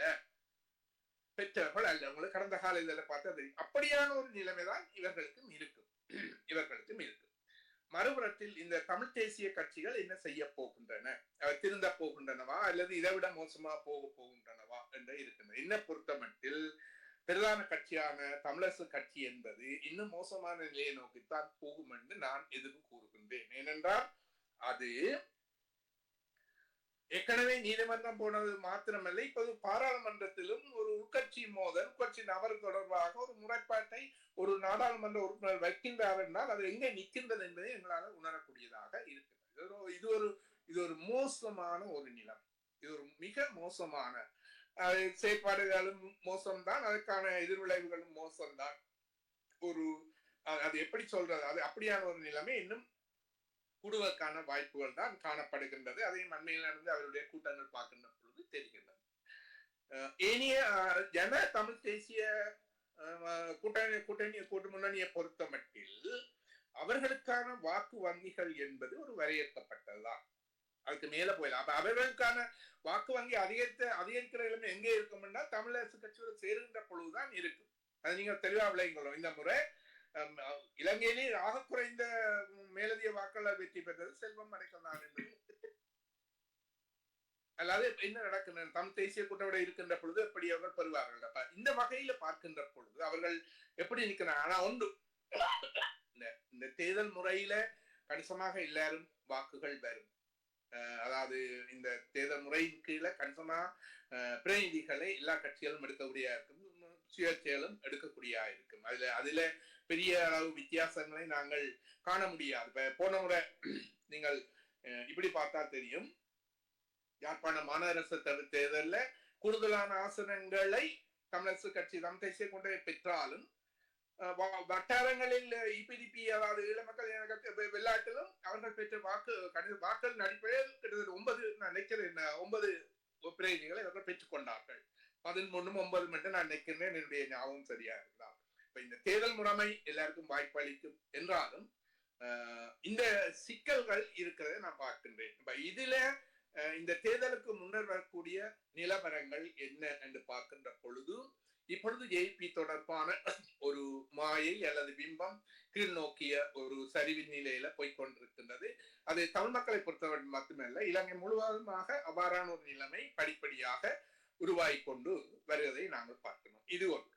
இரண்டாவது, சில வேளைகள்ல இந்த தேர்தல் எல்லாரும் ஒன்று கூடாவிட்டாலும் சில ஜனநாயக தமிழ் தேசிய கூட்டணி தமிழரசு இப்படியானவர்கள் ஒன்று கூடி தேர்தலை சந்திக்கின்ற ஒரு நிலைமை இருக்குமா என்பதை இருந்தால் அது சில முன்னேற்றங்கள் ஏற்படக்கூடும். அவை நிச்சயமாக தமிழ் தேசிய மக்கள் முன்னணி இவ்வாறான தேர்தல் கூட்டில் ஈடுபடாது என்றதை நாங்கள் துணிந்து கூறலாம். அது அவ்வாறு ஒரு தேர்தல் கூட்டில் தமிழ் தேசிய மக்கள் முன்னணி ஈடுபட்டால் அதுதான் தமிழ் தேசிய கூட்டணியினுடைய கடைசியாக இருக்கும், அரசியல் கட்சியுடைய கடைசியாக இருக்கும். என்னால் அவர்களுடைய ஆதரவும் அந்த அவர் பற்றி வைத்த பிம்பமும் வேறொன்றாக இருக்கின்ற பொழுது நிறையவே எதிரிகள் விமர்சித்து போட்டு திரும்ப வந்து எதிரிகள் காலடியில் விழுகின்ற பொழுது அதனால வரக்கூடியது விரிவு அல்ல, அதாவது வந்து செல்வாக்கு அதிகரிப்பதல்ல, செல்வாக்கு வீழ்ச்சி. ரெண்டு பக்கம் என்னடா அவருக்கு எதிராக இருப்பவருங்க இவன் இப்படி இருந்து போட்டு இப்படி வந்துட்டான். அதே மாதிரி அவருடைய கட்சி ஆதரவாளர்களும் இன்றைக்கே கூட இந்த கஜேந்திர பணபந்துடைய சில முன்னெடுப்பு தொடர்பாக அதுக்குள்ளேயே சில முன்னெடுப்புகள் இருக்கின்றது. நீங்கள் அறிந்தில்லை, அவையினுடைய அடுத்த மட்டத்தில் உள்ளவர்களுக்கும் சில முன்னுக்குகள் இருக்கின்றது. முகநூல்களையும் அவர்களுடைய ஆதரவாளர்கள் அதை போடுவதை நாங்கள் பார்க்கணும். அப்ப இப்படியான எல்லா காரணிகளும் தான் இந்த உள்ளூராட்சி மன்ற தேர்தலை தீர்மானிக்கும். நிச்சயமாக தேசிய மக்கள் சக்தி ஒரு முன்னிலைக்கு வருவதற்கான சாத்தியக்கூறுகள் மிக மிக குறைவாகவே இருக்கு.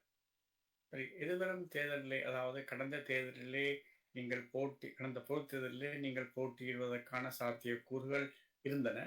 ஆனால் கடைசி நேரத்திலே உங்களுடைய கோரிக்கைகள் அல்லது நிபந்தனைகள் எப்படி நடைபெற்றுக் கொள்ளலாம்? இந்த என்பிபியினுடைய ஆதரவு அதிகரித்துக் கொண்டு வருகின்ற பொழுது நான் மக்களோட அதற்கு நான் வாக்கு போடக்கூடாது என்ற வகையில் என்னுடைய பரப்புரைகள் இருந்த பொழுது அவர்கள் திருப்பி என்ன கேட்ட கேள்வி, அப்படியானால் நீங்கள் சொல்லுங்க யாருக்கு நாங்கள் வாக்கை போடுவது.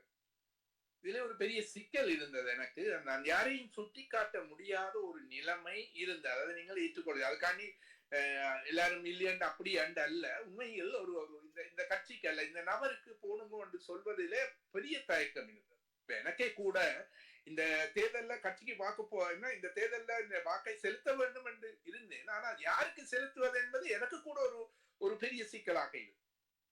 எனக்கு எங்கள் இந்த அரசியல்ல ஈடுபடுகின்ற ஓரளவு அரசியலில் உள்ளவர்களுக்கு இது ஒரு பிரச்சனையா இருக்கின்ற பொழுது சாதாரண சரம் அந்த அன்றாக்கு விழுந்த வாக்குகள் கூட இப்படியான ஒரு மனையில தான் நாங்க தள்ளினது என்பதை நான் புரிய. அப்ப அந்த நோக்கத்திலே அவருக்கு நான் கேட்ட பொழுது இந்த ஒரே நோக்கம் தான். அப்படியானால் சரி, இதை எடுத்து நாங்கள் ஒரு நல்ல வேட்பாளர்களை போட்டு இந்த அனுராவுக்கு போகாம வாக்குல தடுக்க முடியுமா என்றுதான் நான் அந்த இடத்துல சிந்தித்தேன். ஆனாலும் அவர் அந்த திரு விக்னேஸ்வரன் அவர்களுடைய நிலைப்பாட்டில் இந்த முன்பிருந்ததுக்கும் இதுக்கும் எனக்கு இந்த மாற்றத்தையும் பெரிதாக காண முடியாமல் இருந்தது. நான் சில கோரிக்கைகளை முன்வைத்தேன். நான் இப்படி வர்றேன்னு சொன்னா என்னென்ன விஷயங்கள் இருந்தா தான் நான் வருவேன், இல்லைன்னா நான் அதை எடுக்க மாட்டேன். என்றால் எனக்கு கசப்பான அனுபவங்கள் இருக்கின்றது, சில நாயன் தொடராம் இருக்கின்றது. அப்ப அது பேருந்தும் ஒரு குழப்பத்துல ஒரு பட்டும் ஒரு திரும்ப குட்ட குற்றோன் மோடன் குடியவன் மோடன் என்று சொல்வார்களா, அந்த வகையில நாங்கள் அதை சிந்திக்க வேண்டிய ஒரு தேவை இருந்தது. அப்ப அதன் காரணமாக தொடர்ந்து அதில செல்ல முடியாமல் எனக்கு இருந்தது. ஒரு கட்சியில இருந்தனால் தலைவர் அந்த மத்திய குழு தீர்மானம் எடுத்து என்னை கூப்பிடுகின்ற பொழுது அதுக்கு ஒரு மரியாதைக்க வேண்டிய ஒரு தேவை இருந்தது. ஆனா அதே வேளையில் மரியாதையை நான் ஏற்பதானாலும் என்னுடைய மரியாதையை நான் இழக்காத வகையிலும் இருக்க வேண்டும் என்பதில் நான் உறுதியாக இருந்தேன். இதுதான் நாங்கள் உள்ள பிரச்சனை. சரி, இப்பொழுது உள்ள அந்த கட்சியை பொறுத்த மட்டில நீங்க சொன்னது போல ஐயா அதிலிருந்து விலகி கொண்டு என்னென்றால் அந்த மத்திய குழுவில இருப்பவர்கள் எல்லோரும் பெரும்பாலானவர்கள் பின்னில வந்து மணிவண்ணன் மற்றும் அவருடைய ஆதரவாளர் ஒரு சில சேர்ந்த அதுக்கு முன்னர் இருந்தவர்கள்ல பெரும்பாலானவர்கள் 1-2 பேர் ஒரு நியூட்ரலாக இருக்கிறார்கள். ஆனா பெரும்பாலானவர்கள் அப்படியான ஒரு நிலைப்பாடு, எனக்கு ஒரு ஆதரவான நிலைப்பாடுல இந்த அதான் அந்த மத்திய குழுவில் அந்த முடிவெடுக்கக்கூடிய இருந்தது. அப்ப அந்த ஒரு நிலைப்பாட்டை பொறுத்த மட்டும் இந்த கட்சியை உண்மையில் நீங்க பாத்தீங்கன்னா தெரியும், தமிழ் மக்கள் கூட்டணியினுடைய உருவாக்கம் அது மக்களிடம் கொண்டு சென்றதை பொறுத்தது மட்டும் விக்னேஸ்வரன் ஐயாவினுடைய ஒரு பிம்பம் இருந்தது என்பது தெரியும். அதுவும் ஆரம்பத்தில் இருந்த விட விக்னேஸ்வரன் ஐயாவினுடைய பிம்பம் பாதி அளவு குறைந்திருந்தது என்பதும் எல்லோரும் ஏற்றுக்கொள்ள முடியும். அதை மக்கள் மத்தியில் கொண்டு சென்றதின் பங்கு எங்களை சார்ந்தது, கூடுதலாக எங்களை சார்ந்தது. அப்ப கட்சியை கட்டி வளர்த்தவர்கள் என்ற வகையில கூடுதலான பங்கு எங்களுக்குரியது. இதுல அந்த மத்திய உள்ள இருந்தவர்கள் நான் மட்டுமல்ல, இன்னும் தன்னுடைய பல லட்சங்களோட சொந்த காசை செலவழித்துதான் அந்த கட்சியை அந்த நிலையை கொண்டு வந்தார்கள். இந்த இடத்துல ஒரு விஷயத்தை சொல்லலாம், ஐயா ஒரு சதம் கூட தன்னுடைய காசு செலவழிக்க மாட்டார், ஒரு காசு மற்றவரையும் எடுக்க மாட்டார், அதுவும் எனக்கு தெரியும். ஆனா தன்னுடைய காசு செலவழிக்க மாட்டார், அப்படியான ஒரு மேலம். அப்ப இந்த கட்சியை வளர்த்தவர்கள் நாங்கள் எல்லோரும் ஒன்னா நிற்கிறோம். இந்த கட்சியை நிச்சயமாக அவர் எங்களிடம் தந்தார். நிச்சயமாக ஒரு புதிய பாதையில நாங்கள் எல்லோரையும் இணைத்து, நாங்கள் எல்லோரையும் இணைத்து, அதாவது இனிய கட்சியில் உண்மையாக விசுவாசமா நேர்மையா இருக்கக்கூடியவர்கள் எல்லாம் இணைத்து நல்ல பாதையில் செல்லக்கூடிய ஒரு நிலைமை ஏற்படும். ஆனால் அது விக்னேஷ் ஐயா அதற்கு ஒருபோதும் விடமாட்டார். கடைசி சம்பந்தன் ஐயா எப்படி இருந்துட்டு போனாரோ அதே மாதிரி தான் ஐயா இருந்துட்டு போவார் என்று என்னுடைய எதிர்பார்ப்பாக இருக்கின்றது. எனவே அது ஒரு சாத்தியம் குறைவென்று தான் நான் கருது. மற்றபடி நான் கூட அந்த கட்சியை எடுத்தால் நான் அந்த தேர்தலில் போட்டியிடுவேனா இல்லையான்னு இப்ப சொல்ல முடியாவிட்டாலும் என்னுடைய ஒரு நிலைப்பாடு அந்த தேர்தலில் எந்த தேர்தலில் போட்டியிடாமல் இருப்பதுதான் நல்லது. ஏன்னா தேர்தலில் நாங்கள் ஆதரவை வழங்கி கொண்டு மக்கள் நாங்கள் எங்களுடைய ஆதரவு நான் கேட்டா எப்படி மக்கள் ஆதரவு வழங்க அதே ஆதரவை இளைஞர்களுக்கு ஓரளவு நேர்மையான இதில் கொள்கையோடு இருக்கிற இளைஞர்களை முன்னிலைப்படுத்தி அவர்களை முன்னிலைப்படுத்தி அந்த விடுவதுதான் என்னுடைய ஒரு விருப்பமாக இன்றும் இருக்கும் நான் நினைக்கின்றேன். சரி, அடுத்ததாக இப்பொழுது ஒரு சில நாட்களுக்கு முன்னர் ஒரு செய்தியிலே வந்த ஒரு சம்பவம் செய்தி, அதாவது நீதிபதி இளஞ்செழியன் அவர்களுடைய அந்த பதவி உயர்வு சம்பந்தமாக ஒரு அதிருப்தி தெரிவித்து ஒரு மாகாண சபை உறுப்பினர் மற்றும் தமிழரசு கட்சியினுடைய ஒரு பிரமுகர் நினைக்கிறேன் ஒரு பத்திரிகையாளர் சந்திப்பை மேற்கொண்டு ஒரு கருத்தை தெரிவித்திருக்கிறார்கள். அரசாங்கம் இளஞ்செழியன் அவர்களுக்கு பதவி உயர்வை வேண்டும் என்றே தடுத்து விட்டது என்று சொல்லி, இது சம்பந்தமாக உங்களுக்கு ஏதாவது மேலதிகமாக சொல்லக்கூடியதாக இருக்கும்? இந்த விடயங்கள் தொடர்பாக ஆழமாக இல்லாவிட்டாலும் என்னுடைய அவதானிப்புகள் ஊடாக எங்களுடைய நீதிபதி நியமனம் தொடர்பாக ஒரு வயது நிலைமை இருக்கின்றது உங்களுக்கு தெரியும்.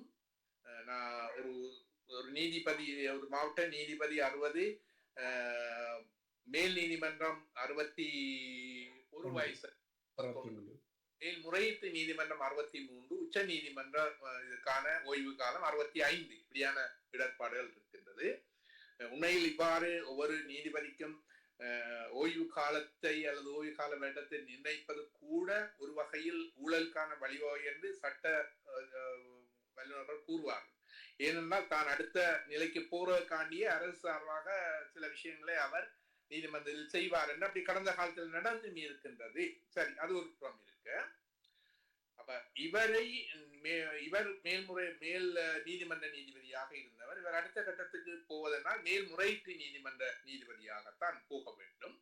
ஏற்கனவே மேல்முறையீட்டு நீதிமன்ற நீதிபதியாக இருந்தவர்களில் 4 பேர் நினைக்கிறேன், 4 பேர் சுப்ரீம் கோர்ட் உச்ச நீதிமன்ற நீதிபதிகளாக மாற்றப்பட்டதன் காரணமாக அங்கே வெற்றிடங்கள் இருக்கின்றது என்பது உண்மை.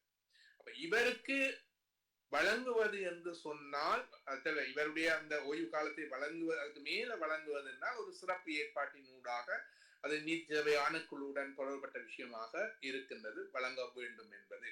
உண்மையில் இவ்வாறான விடயங்கள் வழங்குவது என்பதில் அரசாங்கத்தினுடைய அல்ல அரச அமைச்சுகள், சட்டமா அதிபர், இது போன்ற பல்வேறு துறைகளுடைய ஆதரவு அல்லது அவர்களுடைய எதிர்பார்ப்புகள் நிச்சயமாக இருக்கும் என்று நான் கருதுகின்றேன். இத்தாலியனை பொறுத்த மட்டில் அவர் ஒரு நான் நினைக்கிறேன் அவருடைய தனிப்பட்ட ரீதியில் அவரை பொறுத்த மட்டில ஒரு நீதியாக செயற்படக்கூடியவராக இருந்தாலும் பொதுவாகவே நீதித்துறையில் உள்ள ஏனைய நீதிபதிகள் ஒப்புகின்ற போது இவர் கொஞ்சம் எக்ஸ்ட்ரீம், அதாவது ஒரு தீவிரமான ஒரு தன்மை, நீதி தொடர்பாக தீவிரமான தன்மை இருக்கின்றது. இப்ப உதாரணமாக எப்படி சொன்னால் அது அவர்களுக்கு தான் அந்த நீதி அது தெரியும், சட்டப்படி முடியும் என்றால் செய்யறதுல ஒண்ணும் இல்லை. அது பொதுவாக ஒருவருக்கு ஒரு கடும் குற்றம் செய்வதற்கு ஆயுள் தண்டனை வழங்குகின்ற பொழுது இவர் தூக்கு தண்டனையே விதிக்கின்ற அதுதான் அது தீவிரமான என்று சொல்வேன். அதே அங்கே சட்டத்தின்படி அவருக்கு அந்த தண்டனை வழங்கக்கூடிய நிலைமை இருக்கின்றது. அப்படி அவர் பார்க்கின்ற ஒரு தன்மை இருந்தது. இதை தவிர சில சந்தர்ப்பங்களில் இளஞ்செழியன் அவர்கள் முன்னைய ஆட்சி காலத்தில் அரசு சார்பு இல்லாமல், அதாவது நீதி என்ற அடிப்படையில அவருடைய தீர்ப்புகள் தமிழ் மக்கள் சார்பானதாக தெற்கு தரப்பால் நோக்கப்படுகின்ற நிலைமைகள் எல்லாம் இருந்தது. இது ஆனால் அவர் சரியாத்தான் வழங்கினவர். எப்பொழுதும் தெற்கு அது இனவாத போகக்கூடிய அந்த அரசுகள் இப்படியான தீர்ப்புகளை ஒரு காலம் விருப்பத்துடன் நோக்குவதில்லை. இதற்கு மேல நான் நினைக்கின்றேன், நான் அறிந்த வகையில இளஞ்செழியன் மீது சில குற்றச்சாட்டுகளினூடாக அவர் பதவியிறக்கம் குறிப்பிட்ட ஒரு காலப்பகுதியில பதவியிறக்கம் செய்ததான ஒரு செய்தியும் இருக்கின்றது. அது எவ்வளவு தூரம் உறுதிப்படுத்தப்பட்டதையே நான் உறுதிப்படுத்தவில்லை. அவ்வாறான ஒரு செய்தியும் உண்டு. இவ்வாறு ஒரு பதவியிறக்கம் செய்யப்பட்ட ஒரு நீதிபதி, பதவியிறக்கம் என்று சொன்னால் பதவியிலிருந்து நீக்கல, அவ்வாறு செய்யப்பட்ட ஒன்று, அதாவது இதை குறைக்கிறது, அவ்வாறு செய்யப்பட்ட ஒருவரை ஒரு ஒரு மேல் நீதிமன்றியாக செய்கிறது என்பதிலும் சில இடர்பாடுகள் இருந்திருக்கலாம். நான் இதை என்னுடைய உறுதியான ஒரு இதாக சொல்லவில்லை, அவ்வாறு இருந்திருக்கலாம். அவ்வாறான ஒரு நிலைமையின் காரணமாக அரசாங்கத்தினால் பெருமளவுக்கு விருப்பப்படுகின்ற ஒருவராக இல்லாதிருப்பதும், அதே வேளையில் இப்படியான ஒரு நடைமுறை சார்ந்த, அதாவது அவருடைய பதவி நிலை சார்ந்த சில பிரச்சனைகள் காணப்பட்டதன் காரணமாக அவ்வாறு அது ஊரங்கட்டப்பட்டிருக்கலாம். பொதுவாகவே தமிழர்கள் இவ்வாறான உயர் பதவிகளுக்கு நோக்கி செல்வது, ஊரங்கட்டப்படுவது ஒரு சாதாரண விடயங்கள் கூட. நீங்க பாத்தீங்கன்னா தெரியும், உயர் பதவிகளில், சட்டத்துறையில் உயர் பதவிகளில் வந்த தமிழர்களை பொறுத்தமட்டில் அவர்கள் எல்லோருமே கொழும்பை பூர்வமாக கொண்டு வந்து பரம்பரையாக அப்படியான ஒரு வந்தவர்கள் தான் பெரும்பாலும் இருக்கின்றார்கள். இளஞ்செழியன் அப்படி அல்ல. அவர் யாழ்ப்பாணத்துல வேலனையில பிறந்து வளர்ந்து இங்க வளர்ந்து பிரார்த்த இடத்துக்கு நகர்ந்தது உங்களுக்கு தெரியும். இப்படியான எத்தனையோ காரணிகள் அதன் பின்னால ஒரு செல்வாக்கு செலுத்துவதாக இருக்குமென்னு நினைக்கின்றேன். அதன் அடிப்படையில் தான் அவருக்கு மேலதிக பதவிகள் வழங்காவிட்டிருக்க கூடும் என்று நான் நினைக்கின்றேன். அதை நாங்கள் ஒரு இன்றைய சூழ்நிலையில் அதை ஒரு பெரிய அளவில இனவாதம் அல்லது அப்படியான ஒரு ஒரு என்னென்னு சொல்றது, அவருக்கு ஒரு பாரபட்சம் காட்டப்பட்டது என்று பெருமளவில கதைக்கிறதுக்கான வாய்ப்பு இல்லை நினைக்கிறேன். அப்படியானால் உண்மையில் இன்றைக்கு இருக்கக்கூடிய இலங்கையுடைய சட்டத்தறிஞர் சங்கம் ஓரளவு நீதியாக நடக்க வேண்டும், நடக்கிற நிலைமைகளை அவதானிக்கிற தன்மை காணப்படுகின்றது. அப்படியான அந்த பாரனுடைய கருத்துக்கள் இதுவரையில் வெளிவரவில்லை. ஈவன் நீங்க பாத்தீங்கன்னா தெரியும், அந்த சுப்ரீம் கோர்ட்டுக்கு பதவியேற்பு செய்கிற 5 பேர்ல முதல் 2, 3வது இல்ல, 4, 5 தான் அவர்கள் தெரிவு செய்தார்கள், 3வது ஆள் இல்லை. சோ அப்ப நான் அதுக்கு முன்னர் பார் அசோசியேஷன் சொல்லி இருந்தது, அரசாங்கம் நிதி ஆணைக்குழு மூப்பின் அடிப்படையில் நேர்மையாக வழங்கணும். அப்ப ஏன் அந்த இடையில 3வது நீதிபதியின் சுப்ரீம் கோர்ட்டுக்கு வரவில்லை, அது தொடர்பாக ஏன் பார் அசோசியேஷன் ஒன்றும் கதைக்கவில்லை என்று நான் பார்த்த பொழுது அது அவர் தொடர்பாக சில விடயங்கள் இருப்பதை அறியக்கூடியதாக இருந்தது. அப்ப சில விஷயங்கள் எங்களுக்கு தெரியாம இருந்தாலும் ப்ரொசீஜர்ஸ், அந்த நடைமுறையில ஒருவர் பற்றிய அந்த பதிவேடுகள், அதாவது தனிப்பட்ட கோவைகள் இருக்கக்கூடிய விஷயங்கள் கூட அதுல தாக்கத்தை ஏற்படுத்தியிருக்க கூடும். எனவே இதுல நாங்கள் உறுதியாக இதையும் சொல்ல முடியாதுதான் நான் நினைக்கின்றேன். இதை பற்றி நாம் கேட்டதற்கான காரணம், இளஞ்செழியன் அவர்கள் எதிர்வரும் தேர்தலிலே, மாகாண சபை தேர்தலிலே முதலமைச்சர் வேட்பாளராக ஏதாவது ஒரு தமிழ் தேசிய கட்சியினூடாக அல்லது என்பிபியினூடாக நிறுத்தப்படுவதற்கான சாத்தியக்கூறுகள் ஏதாவது தென்படுகின்றது? இது தொடர்பாக நாங்கள் பார்க்கணும். நானும் இந்த முகநூலில் சில பதிவுகளை பார்த்தேன். இந்த பதிவுகளை இட்டவர்கள் ஒரு பொதுவாகவே இப்படியானவர்களை அரசியலுக்கு வர வேண்டும் என்று கோருகின்ற ஒரு தரப்பினர் இருக்கிறார்கள். ஆனால் அதை விட ஸ்ரீதரனுடைய ஆதரவாளர்களுடைய பதிவுகள் அவ்வாறு இருந்ததை நான் பார்த்தேன். அவர் வர வேண்டும், முதலமைச்சருக்கு வர வேண்டும் என்று. இதுக்கு ஏற்கனவே இந்த வேதநாயகன் அவர்கள் அரசாங்க அதிபராக இருந்து ராஜினாமா முன்னம் பதவியில இருந்து விட்ட பொழுது, அதாவது அவர் ஓய்வு காலத்துக்கு முன்னதாகவே, நான் நினைக்கிறேன் 6 மாதம் முன்னதாகவே அது விலகிய பொழுதும் இதே மாதிரியான கருத்துக்கள் வந்தது. இதைத்தான் நான் இந்த டாக்டர் அர்ச்சுனாக நீங்கள் கேட்ட விஷயத்தோடு தொடர்படுத்துகிறேன். ஏனென்றால் இந்த வெளியில் இருந்து ஆட்களை, தலைவர்களை பெற விரும்புகின்ற ஒரு மனப்பான், இது ஒரு பொதுவான ஒரு விஷயமாக இருக்கின்றது. வெளியில் இருந்தா அல்லது கொழும்பில் இருந்தா? வெளியில் இருந்தா அல்லது கொழும்பில் இருந்தா? இல்லை, வெளியிலிருந்து. நான் சொல்வதனுடைய கருத்து என்னென்றால், அரசியல் கட்சிகளுக்கு அப்பால் இருந்து ஆக்களை கொண்டு வர, அரசியல் கட்சிகளுக்கு அப்பால் இருந்து ஆக்களை கொண்டு வர. அதாவது ஏன் அரசு இதுக்கா மாநசபை இதுக்கு அரசியல் தான் செய்து கொண்டிருக்கிறார்கள் அரசியல் கட்சிகள். அப்படி என்ன அவர்கள் ஒத்துக்கொள்கிறார் எங்களுடைய ஆக்கள் தகுதியான ஆக்கள் இல்லை என்பதை ஒத்துக்கொள்கிறார். ஏன் அவர்கள் வெளியில இருந்து கொண்டு வர வேண்டும்? இந்த விக்னேஸ்வரன் ஐயாவும் கூட அதே நிலைமையிலான கொண்டு வந்தது. இப்ப இதுல ஒரு விஷயத்தை நாங்கள் பார்க்க வேண்டும் என்னென்றால், சில துறைகளில் பிரபலியம் பெறுகின்ற நபர்கள், அது நிர்வாகமா இருக்கலாம், நீதியாக இருக்கலாம், இல்ல வேறு விஷயங்களாக அல்லது விக்னேஸ்வரன் போன்றவராக இப்படியா இருக்கலாம். சில அந்தந்த துறைகளில் அவர்களுடைய ஆளுமையின் காரணமாக ஒரு ஒரு ஒரு பிரபலியம் பெறுகின்ற நபர்களை ஏன் நாங்கள் ஒரு ஒரு முதலமைச்சராகவோ அல்லது பாராளுமன்ற உறுப்பினர்களுக்கோ கொண்டு வர வேண்டிய ஒரு தேவை இருக்கிறது என்பதை நாங்கள் பார்க்கிறோம். நீங்கள் சொன்னவரை முதலமைச்சரை பற்றியே பார்ப்போம். நிச்சயமாக முதலமைச்சர் பதவி என்பது வெறுமனே நிர்வாகம் சார்ந்த பதவி அல்ல. அதை நாங்கள் தெளிவாக விளங்க வேண்டும். அது அரசியல் சமூகம் சார்ந்த ஒரு ஒரு ஒரு ஒரு பதவியாகும். அது தெளிவாக நாங்கள் விளங்கிக் கொள்ள வேண்டும். இதுக்கு நல்ல உதாரணமும் அனுபவம் விக்னேஸ்வரனை கொண்டு வந்ததிலிருந்து இருக்கு. 5 வருடம் தொலைத்து விட்டோம் இல்லையா?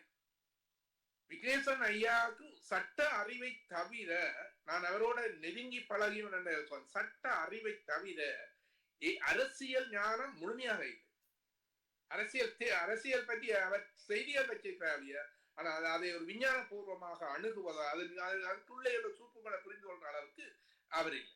2வது, நிர்வாகம் தொடர்பான அறிவு முழுமையாக இல்லை. அது அவருக்கு வராது. ஏனென்றால் அவர் ஒரு நீதிபதிக்கும் ஒரு நீதிமன்ற நிர்வாகத்துக்கும் எந்த சம்பந்தமும் இல்லை. நீதிமன்ற நிர்வாகத்தை செய்வது ஒரு பதிவாளர் முழுக்க.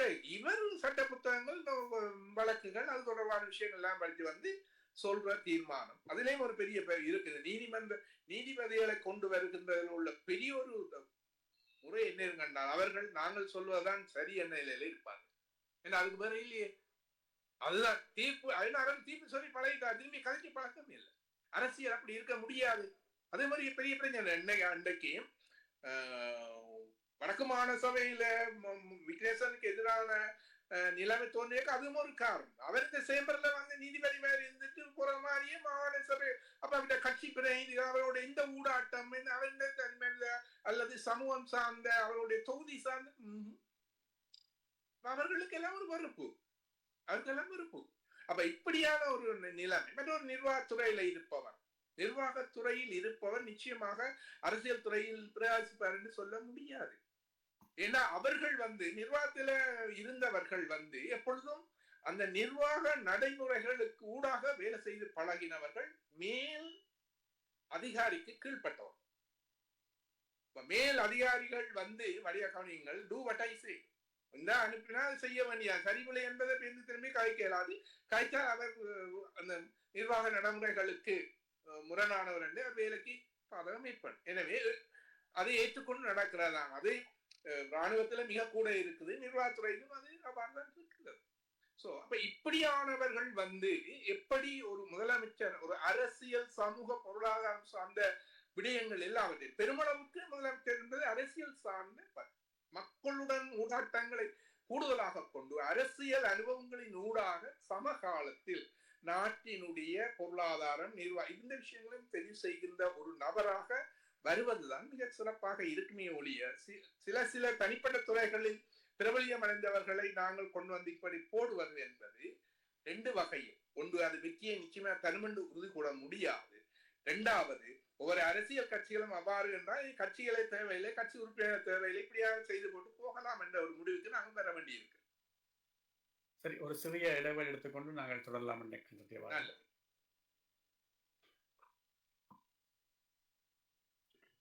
மெல்பர்னில் மீண்டும் கம்பன் விழா எதிர்வரும் மார்ச் மாதம் 8ஆம் தேதி சனிக்கிழமை மற்றும் 9ஆம் தேதி ஞாயிற்றுக்கிழமை தினமும் மாலை 5 மணி முதல் இலக்கம் 16-18 கிங்ஸ்லி க்ளோஸ் ரோவிலில் அமைந்துள்ள ஆஸ்திரேலியன் இந்தியன் கம்யூனிட்டி சென்டரில் அரங்கேற்கிறது. ஆஸ்திரேலிய கம்பன் கழகம் மெல்பர்ன் வளாகம் பெருமையுடன் வழங்கும் கம்பன் விழா 2025 முற்றிலும் இலவசமாக நடைபெறும் கம்பன் விழாவில் உலக புகழ் பெற்ற இலக்கிய பேச்சாளர்கள் கம்பவாரதி இலங்கை ஜெயராஜ், சொல்லின் செல்வன், பர்வீன் சுல்தானா ஆகியோரோடு பாண்டிச்சேரி கம்பன் கழக செயலாளரும் முன்னாள் சட்டப்பேரவை தலைவருமான திரு வே.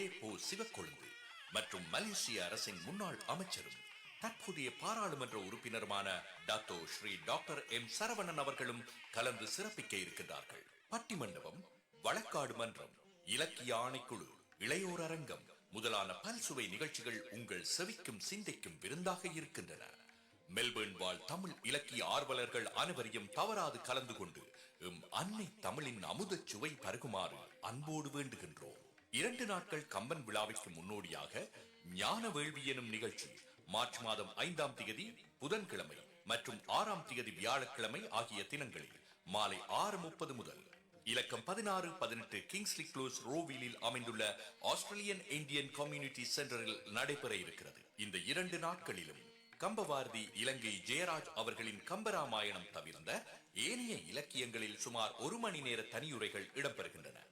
இந்த நிகழ்ச்சிக்கான அனுமதி ஒரு நாளுக்கு தனிநபர் ஒருவருக்கு $20, 2 நாட்களுக்கான அனுமதி தனிநபர் ஒருவருக்கு $35 அறவிடப்பட இருக்கின்றன. அரிதாக கிடைக்கும் இவ்வாய்ப்பினை மெல்பர்ன் வாழ் தமிழ் இலக்கிய ஆர்வலர்கள் தவறாது பயன்படுத்த வேண்டுகிறோம். நீங்கள் வழங்கும் சிறிய பங்களிப்பு தொடர்ச்சியான எமது முயற்சிகளுக்கு பெரும் உறுதுணையாகும் என்பதை மறவாதீர்கள். அனுமதி சீட்டுகளுக்கும் மேலதிக விவரங்களுக்கும் அழையுங்கள். குமாரதாசன் 0411846320, கஜானந்தா 0411064201, பரணிதரன் 042234172224. கம்பன் புகழ்பாடி கன்னி தமிழ் வளர்ப்போம்.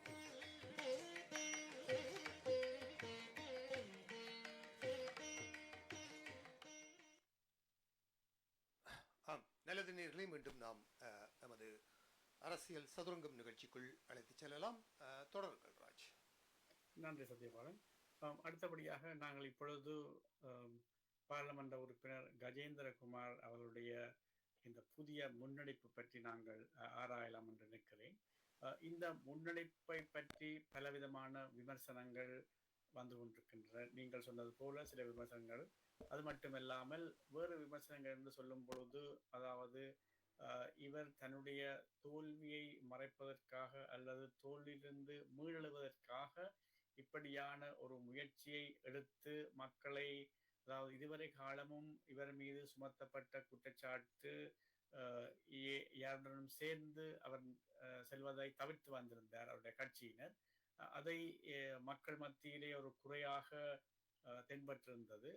அந்த வகையில் அதை நிவர்த்தி செய்து மக்களை தங்கள் மீது ஒரு வாக்கு வங்கி அதிகரிக்கும் நோக்குடன் தான் இவ்வகையான ஒரு முயற்சியை, அதாவது தமிழ் தேசிய பேரவை அந்த அரசியல் அமைப்பு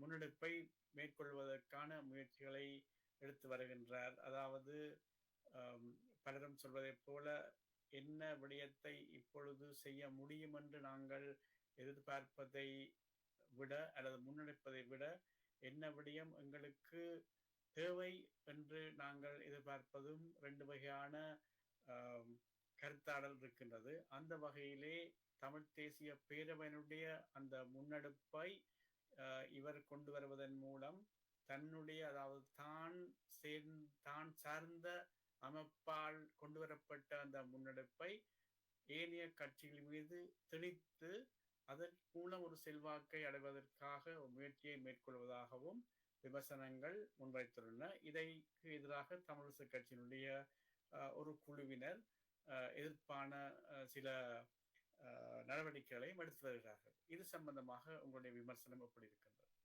இதை பற்றி நாங்கள் உண்மையில் காலமாக நோக்க வேண்டும் என்ற இது ஒரு சமகாலத்துல நடக்கின்ற விஷயம். நீங்கள் சொன்னது போல இதுக்கு சாதகமாகவும் பாதகமாகவும் கருத்துக்கள் முன்வைக்கப்பட்டிருக்கின்றன என்பது உண்மை. அந்த கருத்துக்களில் விடயங்கள் அல்லது உண்மைகள் இல்லாமலும் இல்லை. ஒரு விஷயத்தை நாங்கள் முதலில் கருத வேண்டும் அல்லது அதை ஏற்றுக்கொள்ள வேண்டும். எங்கள் மத்தியில் இருக்கக்கூடிய பிளவுகளை நீக்கி ஒற்றுமைப்படுத்துகின்ற விடயம் நிச்சயமாக வரவேற்கக்கூடிய ஒரு விடயம். அதில் மாற்று கருத்தில்லை. பைபிளையும் சொல்வார்கள் இல்லையா, சமாதானம் செய்பவர்கள் பாக்கியன்வான்கிறது.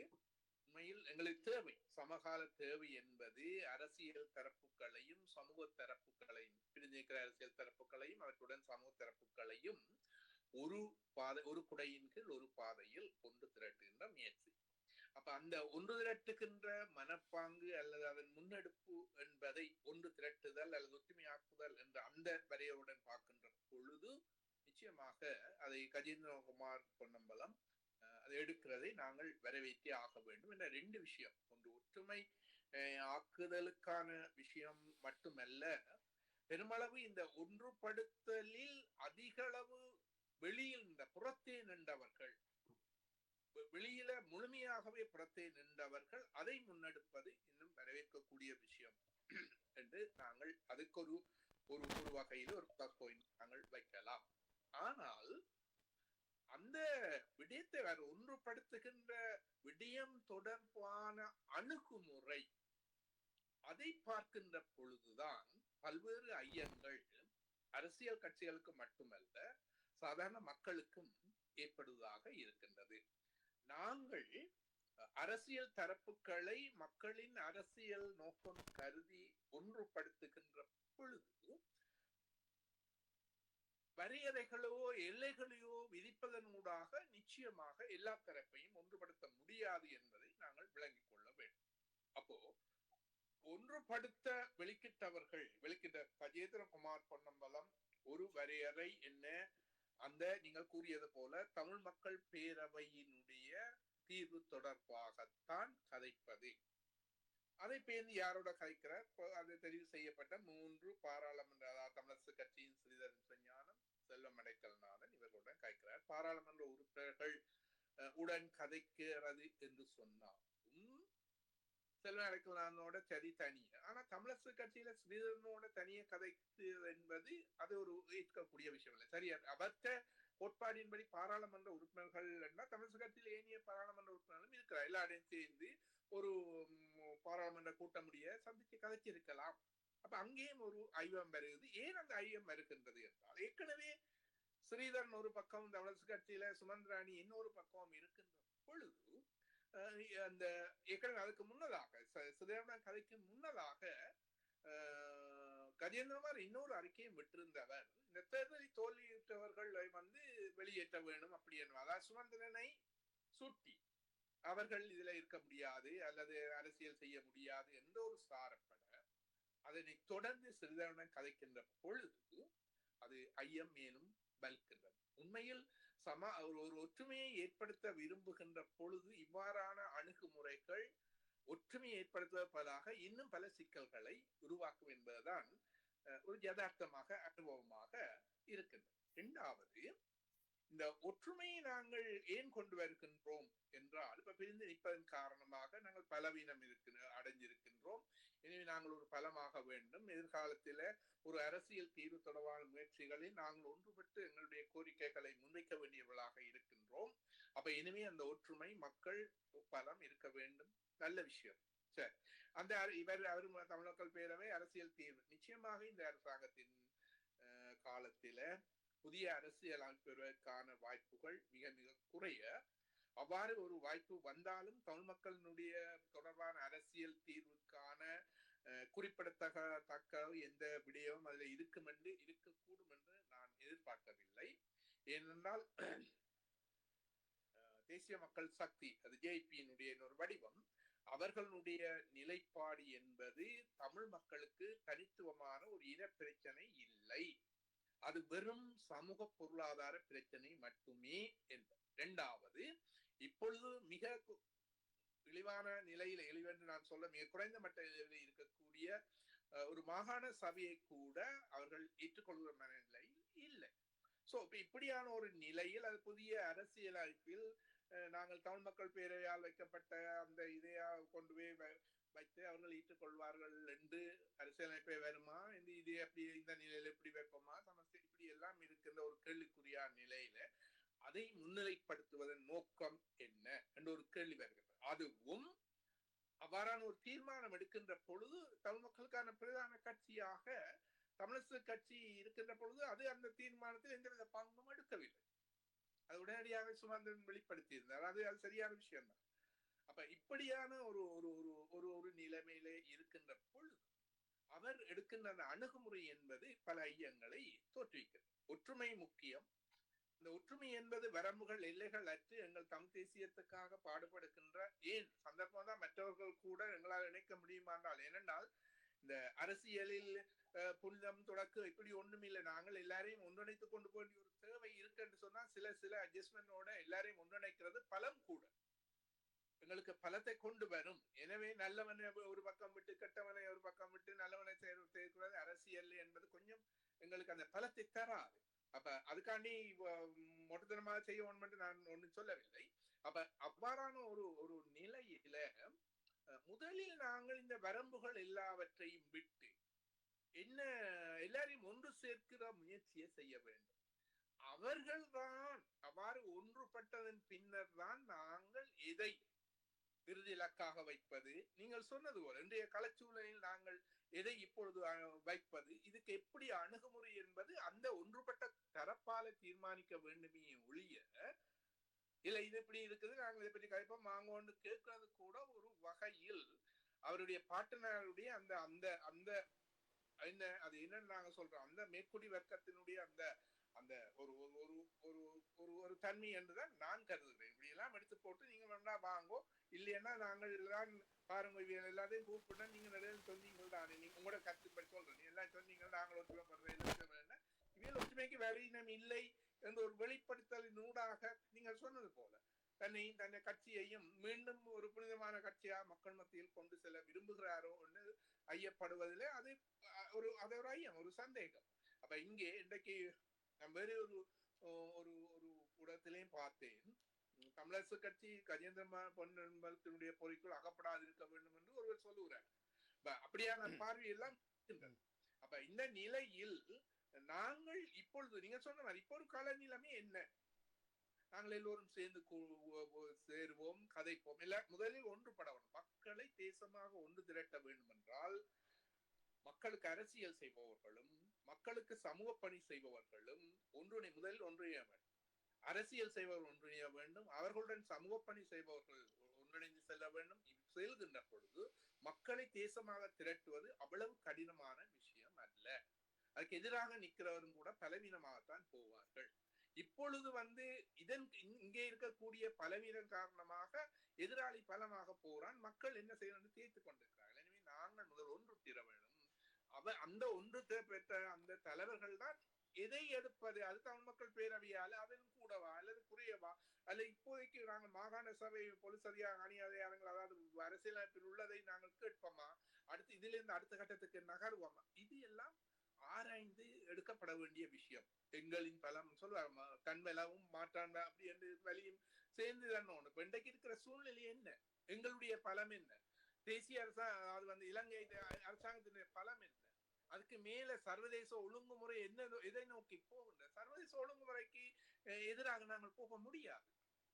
அதே சாதாரணமாக இன்றைக்கு இவ்வளவு பலம் பெற்ற தேசிய மக்கள் அரசாங்கமே இந்தியாவுக்கு எதிராக செயற்பட முடியாத நிலைமை இருக்கு நாங்கள் பார்க்கிறோம் இல்லையா. என்ன வாக்கு கொடுத்தார்கள் என்ன செய்கிறார்கள் சொல்லுது எல்லாத்தையும் அனுசரித்து போக வேண்டிய ஒரு நிலை இருக்கின்ற பொழுது மிக மிக பலவீனமாக சுண்டங்காயமாக நாங்கள் இருக்கிற நாங்கள் ஒரு ஒரு ஒரு ஒரு ஒரு கற்பனையில சமகால சூழ்நிலையில கற்பனையா தான் அதை கருத வேண்டும். கற்பனையான விஷயங்களோட காய்ச்சி கொண்டிருக்கிறதுல இன்னும் நாங்கள் இன்னும் பாதகமான நிலைமையை நோக்கி போவோம் என்பதுதான் என்னுடைய கருத்து. எனவேதான் அவருடைய நல்ல விஷயம் ஒற்றுமைப்படுத்துவது என்பது அதுவும் அவையல் எங்கனையும் அப்படி இறங்கி ஒற்றுமைப்படுத்துவது என்பது நல்ல விஷயம்.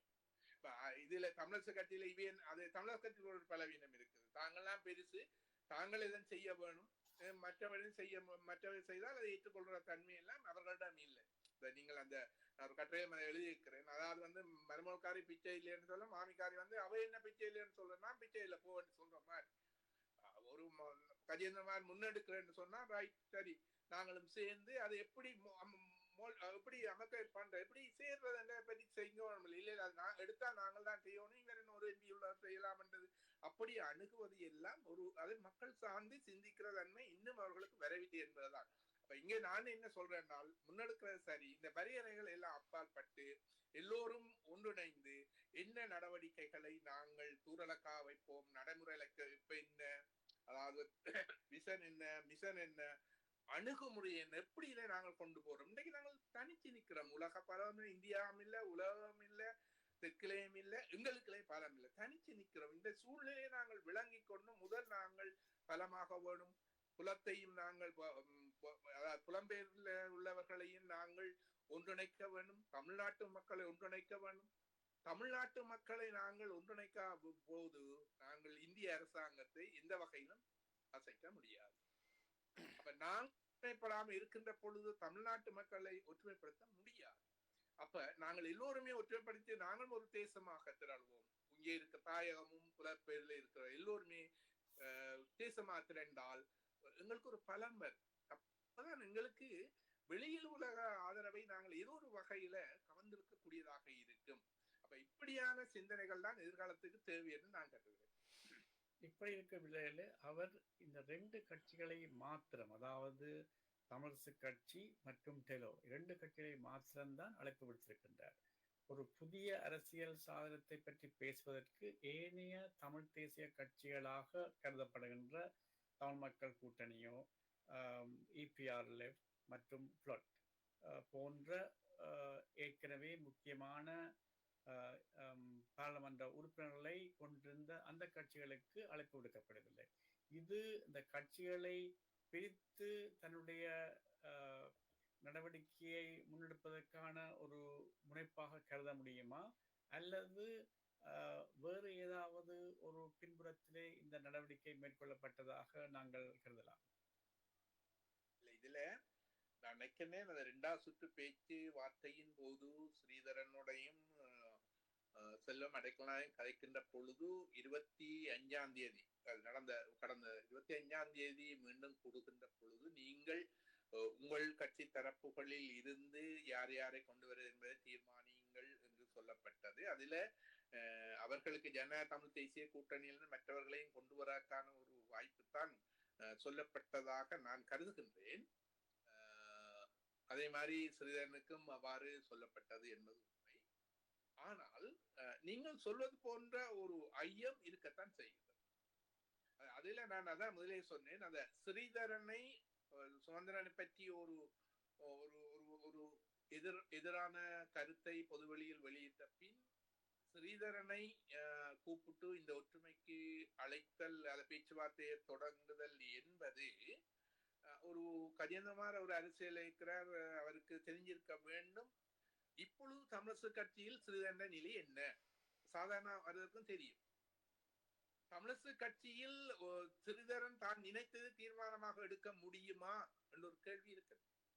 அப்போ அவ்வாறான ஒரு பலவீனமானவராக இன்று தமிழரசு கட்சியில இருக்கின்ற ஸ்ரீதரனை இவர் ஒரு மீடியேட்டராக, அதாவது அவரோட கதைக்கு நீங்கள் பேச்சுவார்த்தை என்று சொல்ல அப்படி அணுகினது என்பது ஒரு ஒரு ஒரு சந்தேகத்தை, நீங்க கூறிய மாதிரியான ஒரு சந்தேகத்தை, அதாவது அவர்களுக்கு இடையிலான அந்த பிரிவை கூர்மைப்படுத்துவதாகவும் அதான் நோக்கமாக இருப்பதாகவும் சொல்லப்படலாம். என்றால் இப்ப சாதாரண எல்லாருமே தெரியும், சிறிதனால இப்பொழுது இருக்கின்ற தமிழரசு கட்சியின் மத்திய குழுவிலிருந்து இந்த தீர்மானத்தையும் எடுக்க முடியாது.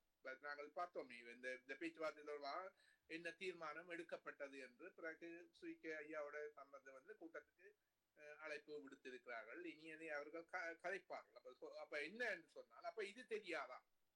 இப்படியான ஒரு நிலைமை சிறிதரன் அணுகுவதனுடைய சாத்தியமா? அப்ப சிறிதரனையும் அதுல இருந்து அவரையும் ஒரு கையாளாதவன் மாதிரி வெளிப்படுத்துகின்ற இன்னொரு முயற்சியா, கஜேந்திர மாதிரி இன்னொரு முயற்சியா, ஸ்ரீதரனுக்கும் சுமந்திரனுக்கும் இடையில் இருக்கின்ற இப்பொழுது இருக்கிற பிரச்சனையை இன்னும் இன்னும் கூர்மைப்படுத்துவதற்கான நோக்கமா? அதே மாதிரி நீங்க சொன்ன போல இவரே இதுக்கெல்லாம் எடுத்து ஏற்கனவே செல்வம் தொடர்பாக பல விமர்சனம், அந்த கட்சியில் செல்வம் தொடர்பாகவும் பிரச்சனை இருக்கின்றது. செல்வம் அந்த கட்சியில் இருந்து விலகி தமிழரசு கட்சியோட சேர்றதுக்கான முயற்சிகள் நடக்குது, மற்றவர்களை விட்டுட்டு புறந்தள்ளி விட்டு. ஏனென்றால் தமிழரசு கட்சியின் ஒரு முறை ஒரு போது பேசி அந்த பொழுது, அதுவும் ஸ்ரீதரன் என்றுதான் நினைக்கின்றேன், உங்களை சேர்த்துக் கொள்ளலாம், வேண்டுமான சித்தார்த்தையும் சேர்த்துக் கொள்ளலாம், ஆனால் சுரேஷ் அவர்களையோ அல்லது போராளி குழுக்களை எல்லாம் நாங்கள் சேர்க்க முடியாது என்று சொன்ன ஒரு கருத்து இருக்கின்றது. அப்ப சித்தார்த்தனுக்கு மறுப்பு தெரிவித்ததன் பின்னர் செல்வம் அவர்களுடன் சேர்கின்ற ஒரு விருப்பத்தில் இருந்தார் என்ற வகையான கருத்துக்களும் இருக்கின்றது. இது உண்மை போய் நாங்கள் எதிர்காலம் தான் உறுதிப்படுத்த வேண்டும்.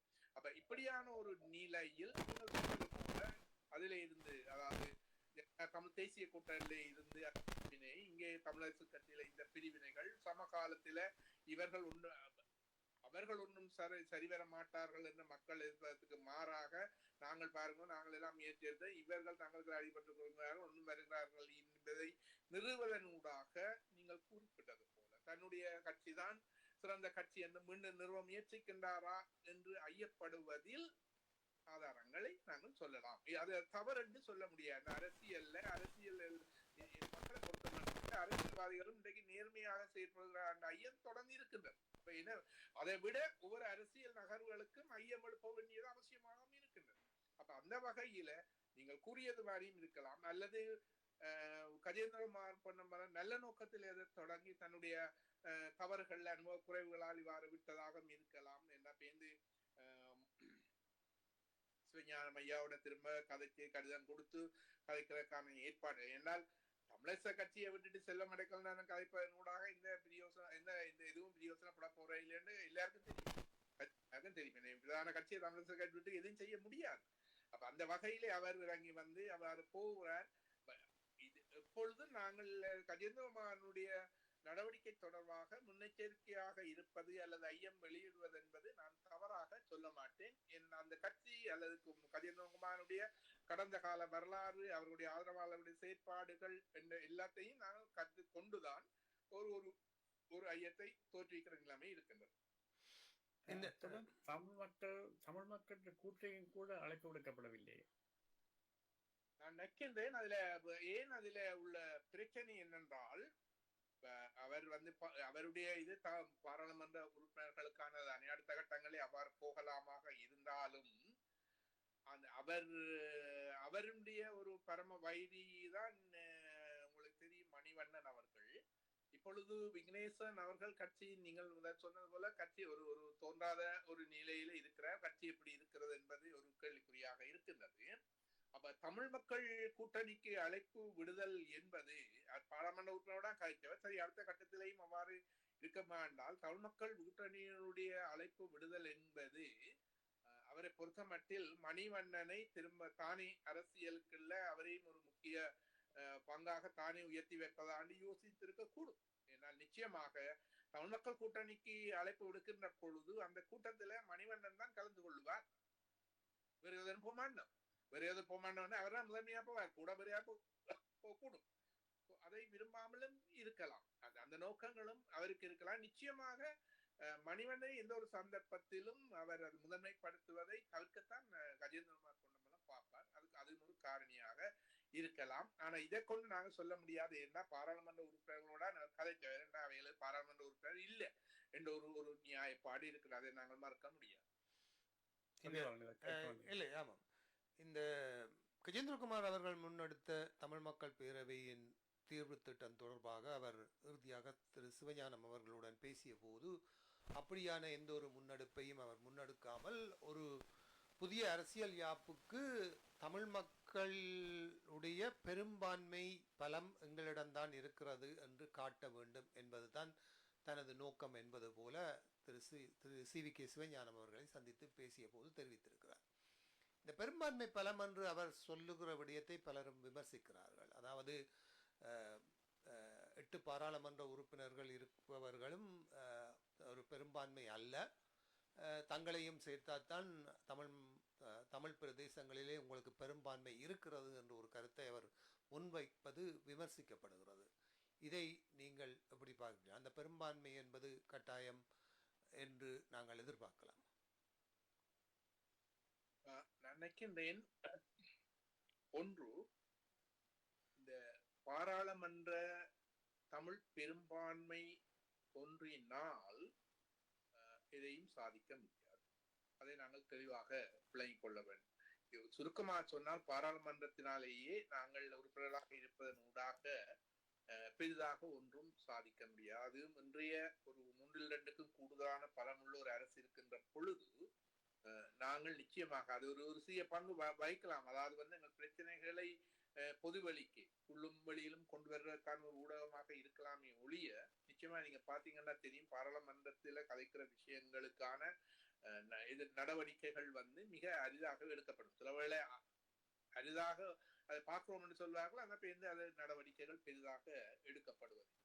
எனவே பாராளுமன்றம் என்ற அதில பெரும்பான்மை என்ற விஷயங்கள் எல்லாமே ஒரு ஒரு என்ன பொறுத்தவரை நான் ஒரு போலியாகத்தான் அதை பார்க்கின்றேன். உண்மையில் ஒரு ஒரு தேசமாக மக்கள் திரள்றதுதான் உண்மையான பலமாக இருக்கும். அப்பொழுதுதான் அது உண்மையான பெரும்பான்மையாக ஒரு மதிப்புக்குரியதாக இருக்கும் என்பதுதான் என்னுடைய கருத்து. இன்றைய நிலையில மட்டில அவருடைய வாதம் என்ன? நீங்க சொன்ன விஞ்ஞானம் அவரோட கதைக்கின்ற பொழுது அவர் தமிழ் மக்கள் பேரவை தொடர்பான விஷயத்தை முன்னெடுக்காமல் அல்லது அவர் முன்னர் சொன்னதை அதை வலியுறுத்தாமல் இந்த நல்லாட்சி காலத்தில் அந்த அது அது நீங்க பாத்தீங்கன்னா நல்லாட்சி காலத்தில்னா ரணில் மைத்திரியில கொண்டு வரப்பட்ட அந்த ஐக்கிய ராஜ்ய அந்த விமர்சனத்துக்குரிய அந்த அது அதை எடுப்ப புதிய அரசியலமைப்பு கொண்டு வருகின்ற பொழுது முன்மொழிய கூடாது, அதை கவனத்தில் எடுக்க கூடாது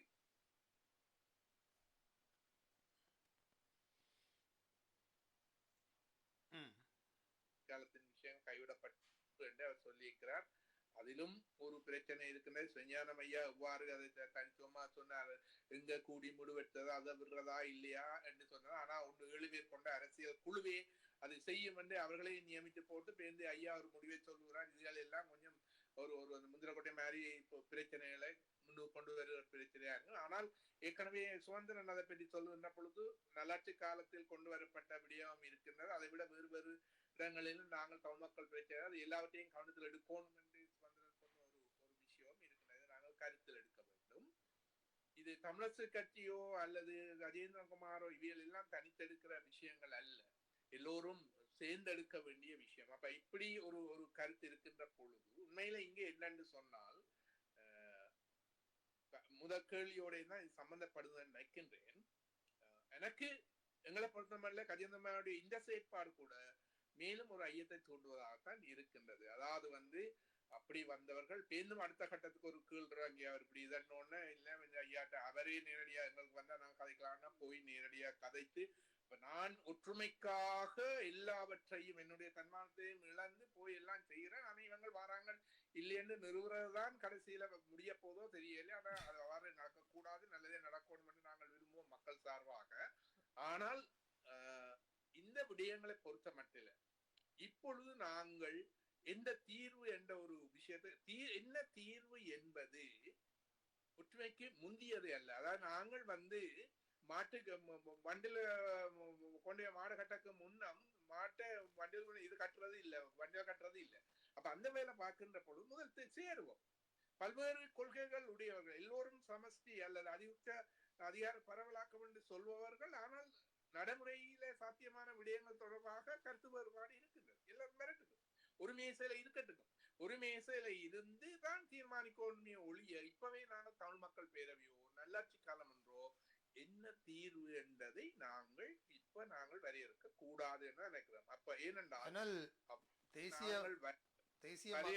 போடுகின்ற நிலைமையில் அல்லது பலத்துடன் நாங்களும் இல்லை, அவ்வாறு அதை கேட்கிற நிலையில் கொழும்பு அரசியலும் இல்லை, அதுக்கு ஆதரவு தருகின்ற உலக சூழலும் எங்களுக்கு இல்லை என்பதை புரிந்து கொண்டுதான் நாங்கள் சில விஷயங்களை கருத்தில் எடுப்போம்.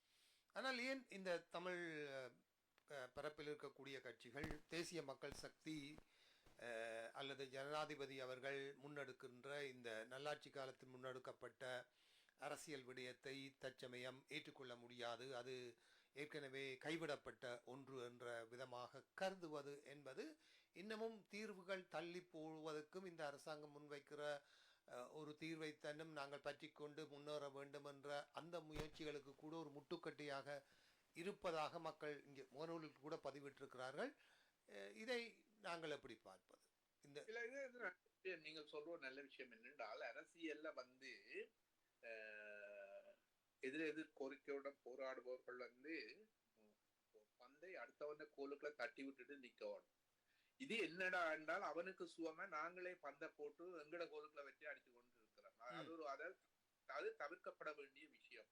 சரி, நல்லாட்சி காலத்தில் யோசனையும் சேர்ப்போம், கதைப்போம் என்று சொல்லி இப்ப இங்க பிரச்சனை என்னென்றால் அவர்களை பொறுத்த மட்டில அது ஒரு அடிப்படையான விஷயம் கூட, அது நாங்கள் தவறுன்னு சொல்ல முடியாது.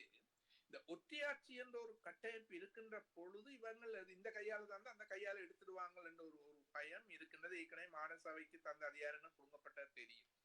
அப்ப அதுக்கான வாய்ப்புகள் இருக்கின்றது என்பது ஒத்துக்கொள்ளக்கூடியது. ஆனால் ஆனால் ஒற்றையாட்சி இல்லாமல் சமஸ்தி கட்டமைப்பு என்றாலும் கூட ஒரு ஒரு அரசாங்கம் நினைத்தால் அந்த 3-2 அதிகாரத்தினூடாக அதையும் கூட மாற்றுவதற்கான வல்லமையை கொண்டிருக்கும். அதை நாங்கள் புரிந்து கொள்ள வேண்டும். இதை நீங்க பாத்தீங்கன்னா தெரியும், இந்தியாவில இருக்கக்கூடியது அரைகுறை சமஸ்தி முழுமையாக இல்லாவிட்டாலும் மாநிலங்களுக்கு ஒரு ஒரு வகையில அதிகாரங்கள் சிலவற்றில இருக்கின்றன. ஏற்கனவே பாருங்கள், காஷ்மீருக்கு வழங்கப்பட்ட சிறப்பு அந்தஸ்து மோடி அரசினால் நீக்கப்பட்டது மாத்திரமல்ல, அது யூனியன் பிரதேச அளவுக்கு கீழே இறக்கப்பட்ட விஷயம் உங்களுக்கு தெரியும். சமஸ்தி கட்டமைப்பில இவ்வளவு ஒரு அரசியலமைப்பினூடாக சிறப்பு ஏற்பாடு வழங்கப்பட்டதையே அந்த அரசாங்கம் எடுத்திருக்கு. அப்ப சமஸ்தி கட்டமைப்புகளுக்கு தந்துட்டு அதை பறிக்க மாட்டார்கள் என்றும் நாங்கள் சொல்வதற்கில்லை. ஒற்றையாட்சிய கட்டமைப்புல இருந்தால் கட்டாயம் பறிப்பார்கள் என்றும் சொல்லவில்லை. அதற்கு அனுபவத்தை கொண்ட கடந்த கால அனுபவங்களை வச்சுதான் நாங்கள் கதைக்கின்றோம். ஆனால் இங்க உள்ள பிரச்சனை என்னென்றால், எங்களுக்கு அதிகாரங்கள் அது மீள பறிக்கப்படாத ஒரு கட்டமைப்பு தான் எங்களுக்கு தேவையோடி, அதுக்கு சமஸ்தி என்ற வார்த்தைகள் எல்லாம் நாங்கள் கட்டாயம் போட வேணுமா என்ற ஒரு என்ன நாங்கள் சூழ்நிலை கேட்பதான் சிலவற்றை நாங்கள் கையாளுவதும் அனுபவம் இருக்கின்றது. நிச்சயமாக எங்களுக்கு தந்த அதிகாரங்களை மீள பறிக்க முடியாத ஏதாவது ஒரு கூட்டு கட்டாயம் இருக்க வேண்டும் என்பதில் நாங்கள் அதுல உறுதியாக இருப்போம். அந்த வகையில நாங்கள் என்ன சிங்கள அரசாங்கத்தினால வைக்கப்படுகின்ற அந்த கோரிக்கைகளை நாங்கள் ஒரே அடியா நிராகரிக்கிற நிலைக்கு நாங்கள் இப்ப போற அளவுக்கு நாங்கள் இல்லை. விடுதலை புலிகள் காலத்துல இருக்க இல்லை என்பதை எல்லாரும் உணர்ந்து கொள்ள வேண்டும். எங்கள்ட்ட எந்த விதமான பலமும் இல்லை. அது அவர்கள் ஆயுத பலம், அதனூடாக மக்கள் பலத்தையும் கொண்டு வந்தார்கள். எங்கள்ட்ட மக்கள் பலம் தான் வச்சிருக்கலாம், அதை கூட இல்லை. கட்சியில கூட பலம் இல்லாம இருக்கின்ற உள்கட்சியில பிறகு என்னது நாங்கள் மக்கள் பலம் என்ற பிரச்சனை. அப்ப இதுகள் எல்லாத்தையும் மனதில கொண்டு நாங்கள் அணுகுவோம். எதையும் தூக்கெறிய வேண்டியதில்லை. எப்பொழுதும் அந்த பந்தை சிங்கள தரப்பின் கோலுக்குள்ளே வச்சிருக்க பார்க்கணும். அதுக்கேற்றபடி நாங்கள் ஒரு ஒரு நுட்பமாக எங்களுடைய காய்களை நகர்த்த வேண்டும். முதல்ல நாங்கள் சமஸ்தி தான் என்று அங்கவே உச்சத்துல நிக்கிற ஒரு நிலைமை இப்ப சரி வராது என்ன பொறுத்தவரை. ஐயா, எங்களுடைய கட்சிகள் எல்லாமே ஒரு ஒரு மித் அல்லது ஒரு விதமான நம்பிக்கை கொண்டிருக்கிறார்கள். ஆக உச்சபட்சமாக எதுவாவது கேட்டால்தான் ஆக குறைந்ததாவது கிடைக்கும் என்ற ஒரு அணுகுமுறையில் தான் தொடர்ச்சியாக அணுகுகிறார்களே தவிர, கையிலே வரக்கூடிய விஷயங்களை தன்னும் முழுமையாக பெற்றுக்கொள்ள வேண்டும் என்பதற்கான ஒரு அணுகுமுறையை ஏன் இந்த தலைவர்கள் மறுதளித்துக் கொண்டு வருகிறார்? உண்மை அது என்னென்றால், அது எந்த சூழ்நிலையில நாங்கள் உச்சபட்சமாக விஷயங்களை வைக்கின்ற பொழுது அது இன்னும் சாத்தியமில்லாத நோக்குக்கு சாத்தியமில்லாத போகிற பார்க்கிறேன். மக்கள் மற்றது இப்படியான விஷயங்களை வாக்கின்ற பொழுது ஏற்கனவே சந்தேக பார்வையுடைய இனங்களுக்கிடையே சிங்கள மக்கள் மேலும் மேலும் பிரச்சனைகளை கூட்டுகின்றதற்கான வாய்ப்பு. என்றால் இதை பயன்படுத்தி அரசியல் இளைஞரை அதை பயன்படுத்தி மேலும் மேலும் அவர்கள் அந்த நிலைமைக்கு தள்ளப்படுகிற நிலைமைகள் இருக்கின்றது. அதை விட புத்திசாலித்தனமா நீங்க சொல்ற சரி, நாங்கள் அதுகள் அப்படியான அந்த லேபல்கள்ல இல்லாமல் அல்லது ஒரு வரையறை இல்லாமல் பேச்சுவார்த்தையின் ஊடாக இணக்கப்பாட்டின் ஊடாக உச்சத்தை இப்ப இன்னும் எவ்வளவு தூரம் போகலாம், அதுல இருந்து அடுத்த கட்டம் எவ்வளவு தூரம். ஏன்னா நாங்கள் இந்த ரெண்டு இனங்களுக்கு இடையில் ஒரு நம்பிக்கையை வளர்க்க வேண்டிய ஒரு கட்டாய தேவை. அப்ப அந்த நம்பிக்கையை வளர்க்குகின்ற ஒரு நிலைமையை நீங்க இப்ப பாத்தீங்கன்னா தெரியும். ஏதோ ஒரு காரணத்தில நடந்தாலும் வடக்கு கிழக்குல தேசிய மக்கள் சக்திக்கு மக்கள் வாக்கு போட்டு பாராளுமன்ற உறுப்பினர்களை தெரிவு செய்தல் என்பது அதுக்கான அரசியல் ஆய்வு வேற இருந்தாலும் கணிசமான சிங்கள மக்கள் மத்தியில் அது தொடர்பான ஒரு ஒரு நல்ல மனப்பாங்கு ஒன்று கணிசமானவிடம் இருக்கிறது என்பதை நாங்க பார்க்கிறோம். பல விஷயங்களை பார்க்கிறோம். எனவே எங்களுக்கு என்ன தேவை என்றால் ஒரு இணக்கப்பாட்டை நாங்கள் இரு இனங்களுக்கு இடையிலும் ஒரு புரிந்துணர்வை ஏற்படுத்த வேண்டிய ஒரு தேவை இருக்கின்றது. இப்ப முன்னைய நிலையில இருந்து என்று சொன்னா, அதான் ரெண்டு பேருக்கும் இடையில் இப்படியான ஒரு பெரிய ஒரு சந்தேக பாறையின் பிரியில வராம இருந்து என்று சொன்னால் கதைக்கிறதுல பிரச்சனை. இப்ப என்று சொன்னா ஒரு சின்ன விஷயம் சொல்லிக்கலையே அதை ஊதிப்பறிப்புக்கிறதுக்கு மங்காள சக்திகள் இருக்கின்றன. அப்ப அவ்வாறு இருக்கின்ற பொழுது அதை ஆளுங்கட்சி கூட இப்ப ஈவன் தேசிய மக்களுக்கு இவ்வளவு பாராளுமன்ற பலவும் இருக்கின்றது. விரும்புகின்றது என்று நாங்கள் கருதி கொள்வோம். சுமார் ஒரு எசன்ஸ் விரும்புகள் என்று கருதி கொண்டால் கூட அதை நடைமுறைப்படுத்த தேசிய மக்கள் சக்தி தயங்கும். ஏனென்றால் ஒரு முன்னெடுப்பு இப்ப எடுத்தால் தன்னுடைய ஆட்சிக்கே அது ஒரு ஒரு கேள்விக்குறியான ஒரு நிலைமையை உருவாக்கும். அது இதே நான் சொல்றேன், அப்படியான ஒரு கொதி நிலை தான் அங்கால இருக்குது. அந்த நிலையை நான் புரிந்து கொள்ள வேண்டும். அப்ப அதுக்கேற்ற வகையில எப்படி நாங்கள் இந்த அணுகுமுறைகளை, அதான் நான் முதலே சொன்னேன், எங்கட பலம் இருக்கணும், அவன் பலம் என்ன, இன்றைக்கு இருக்கக்கூடிய தேசிய அரசியல் என்ன சூழ்நிலை இருக்கின்றது, சர்வதேச அரசியல் ஒழுங்கு எது எதிர்பார்க்கின்றது, நாங்கள் முழுமையா பார்க்கணும். சர்வதேச அரசியல் ஒழுங்கு எது எதிர்பார்க்கின்றது என்பதில் மிக கவனமாக இருக்க வேண்டும். சிலவேளை மேற்குலக நாடு எங்களுக்கு சமஸ்தையை தர விரும்பினாலும் இந்தியா அதை அனுமதிக்குமான்னு ஒரு கேள்விக்குறி இருக்குது.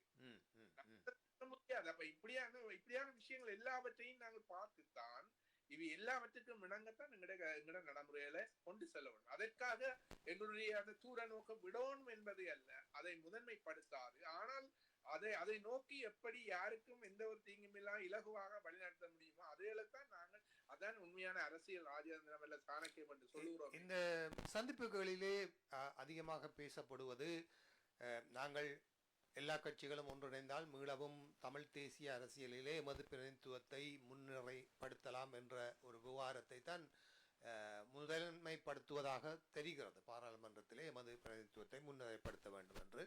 ஆனால் தமிழ் மக்களுடைய தீர்வுகள் என்று வரும்போது இப்போது தமிழ் மக்கள் தரப்பிலே தேசிய அரசு சார்பானவும் பிரதிநிதிகள் இருக்கிறார்கள்.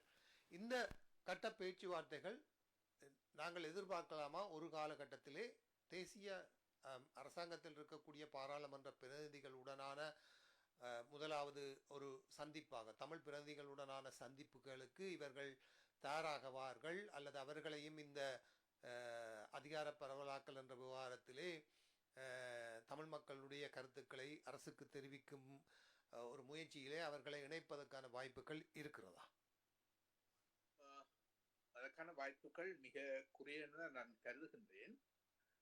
ஏனென்று சொன்னால், நீங்கள் சொன்னது போல முதல் இவர்கள் எல்லாரும் சேர்ந்தால் பாராளுமன்ற அங்கத்துவத்தை அதிகரிக்கலாம் என்பது உண்மையாயினும் அதனால சாதிக்க போறது பெரிதாக ஒன்றும் இல்லை, கதைக்கலாம்.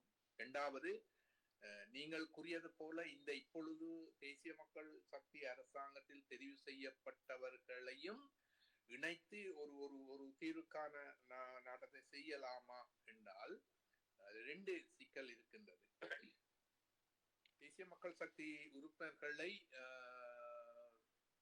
அவர்களை முதன்மைப்படுத்தலாமா? தமிழ் மக்களுடைய பிரதிநிதிகள் தான் இல்லை, ஆனால் அவர்களை தமிழ் மக்களுடைய பிரதிநிதிகள் என்று முதன்மைப்படுத்தி இவ்வாறு செய்கின்ற பொழுது எதிர்காலத்தில் மேலும் மேலும் அவர்களுக்கான அந்த களத்தை பிறப்பிக்கிறது எவ்வளவு சாத்தியமான, எவ்வளவு சாதகமானது என்பதை நாங்கள் சிந்திக்க. இது ஒரு பக்க சிந்தனை. மறுபக்க சிந்தனை, இப்பொழுது தேசிய மக்கள் சக்தியில் இருக்கின்ற வடக்கு கிழக்கில் இருக்கின்ற பாராளுமன்ற உறுப்பினர்களில் அந்த கட்சியின் மீது அல்லது அந்த மூத்த தலைவர்கள் மீது செல்வாக்கு செலுத்தக்கூடிய, அவர்கள் மீது கருத்து உருவாக்கத்தை மேற்கக்கூடிய அளவுக்கு வல்லமை உள்ளவர்களா அல்லது அதற்கான தகுதி நிலை அவர்களுக்கு இருக்குதா என்று சிந்தித்தால் அதுவும் இல்லை. ஆக நான் நினைக்கின்றேன் கேமச்சந்திரா அவர் கிழக்கு மாநிலத்தில் இருக்கிறவர், அதே மாதிரி வவுனியால பிரிந்து தேசிய பட்டியலினூடாக கொண்டு வரப்பட்ட லோகசிங்கமோ அவர் இவியல் ஏற்கனவே ஜேவிபியினுடைய உறுப்பினர், தேசிய மக்கள் சக்தியினுடைய ஒரு நீண்ட கால உறுப்பினர் சந்திரசேகர் போன்றவர்கள் அதுக்கு பின்னால்தான் அவர்கள் வந்தவர்கள். இவர்கள் அந்த அந்த கட்சியில் ஓரளவு செல்வாக்கு செலுத்தக்கூடிய ஒரு கருத்துக்களை செல்லக்கூடிய நிலைமையில் ஓரளவு இருக்கின்றார். மற்றவர்கள் ஒப்பிடுகின்ற பொழுது கொஞ்சம் கூட இருக்கின்றார்கள். உங்களுக்கு தெரியும், கேமச்சந்திரா ஒரு டெபியூட்டி ஃபாரின் அஃபேர்ஸ் மினிஸ்டராகவும் இருக்கிறார், நீங்கள் தெரிஞ்சிருக்கலாம்.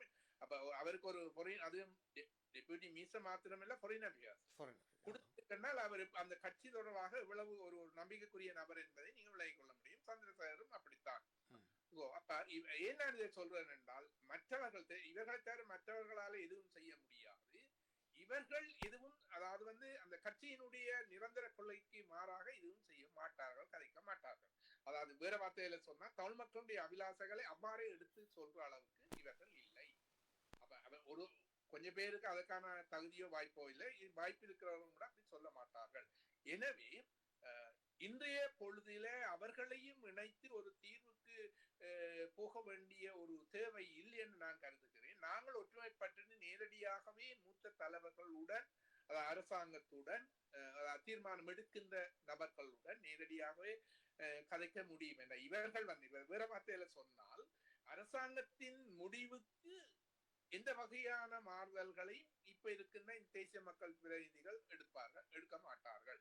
இவர்கள் தலையாட்டிகள் தான், எடுக்க மாட்டார்கள். மாறாக இவர்களாலே அந்த மூத்த தலைவர்களை தங்களுடைய விருப்பத்தை தலையாட்டம் வைக்க முடியாது. இப்படியான ஒரு சூழல்ல முடிவு அங்கதான் இருக்கு. இன்றைக்கு நீங்க பாத்தீங்கன்னா தெரியும், ஈவன் எல்லா மினிஸ்டர்ஸுக்கும் கூட அந்த மேல்மட்டத்தில் எடுக்கிற தீர்மானங்கள் பல தெரியாம இருக்கின்றதா இல்லையா?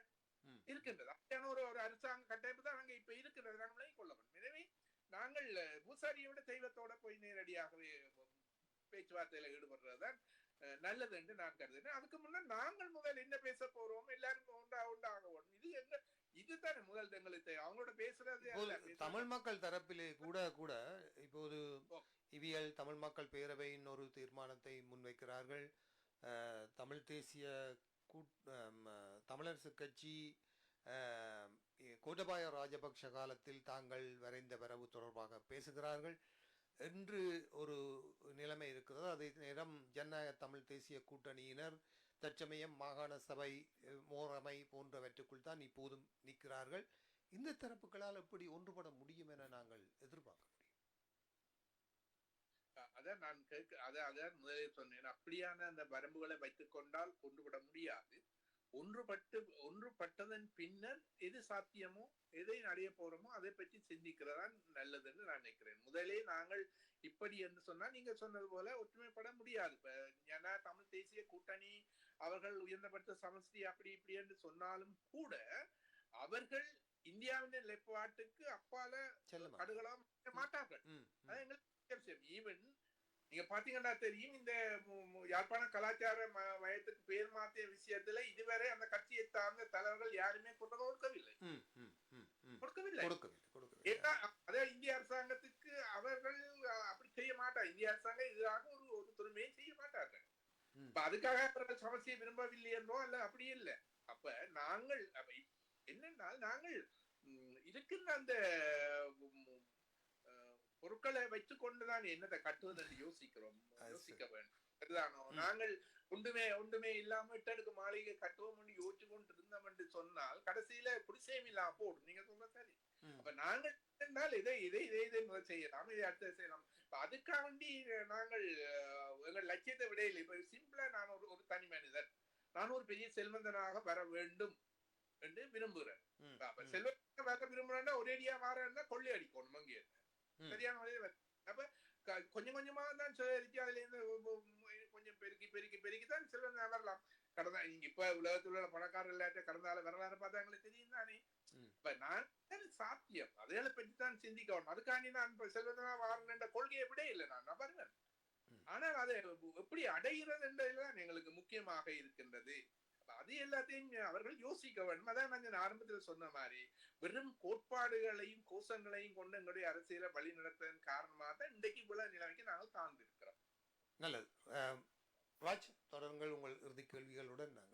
நாங்கள் நீங்கள் சற்று முன்னர் சொன்னது போல மேற்குலகம் அல்லது இலங்கை அரசாங்கம் கூட தமிழ் கட்சியினுடைய நச்சரிப்பு தாங்க முடியாமல் ஒருவேளை சமஷ்டி தீர்வை பற்றி பரிசீலிக்கலாம் என்று முடிவெடுத்தாலும் கூட அதற்கு இந்தியா அனுமதிக்கும் என்று நீங்கள் எதிர்பார்க்கின்றீர்கள்? நிச்சயமாக நீங்கள் ரெண்டு விஷயம் ஒன்று, இது ஒரு எடுகோள். இலங்கை அரசாங்கம் சமஸ்தியன் அப்படிக்கு வருமா என்பது எடுகோள். அப்படி வந்தாலும் கூட இந்தியா அனுமதிக்காது என்று நான் சொன்ன அந்த வார்த்தையை கொண்டு நீங்கள் கேட்கிற கேள்வி நியாயமான கேள்வி. நிச்சயமாக நான் நினைக்கின்றேன் இந்தியாவில் உள்ள மாநிலங்களை விட ஒரு கூடிய அதிகாரம் பொருந்திய ஒரு அலகை இலங்கையில் உருவாகுவதற்கு எந்த ஒரு விருப்பத்தையும் இந்தியா கொண்டிருக்காது. என்றால் அது இந்தியாவுக்கும் சிலவேளை பாதகமான நிலைமையை ஏற்படுது. ஏன்னா இந்தியாவுக்கு இலங்கை தமிழர் விடுதலை புலிகள் தொடர்பான ஒரு காலப்பகுதியில இந்தியாவுக்கு எங்கள் மீது இருந்த ஒரு பிரச்சனை என்ன, அகண்ட தமிழகம் என்ற ஒரு எண்ணக்கருவை அவர் பரவலப்படுத்தினார்கள் தான். இப்படி இங்க ஒரு தனி பொதுவான கட்டாயம் தமிழ்நாடு இன்னொரு பிரிவினைக்கு தள்ளப்படும் என்ற ஒரு பிரச்சனை இருக்குத்தானே.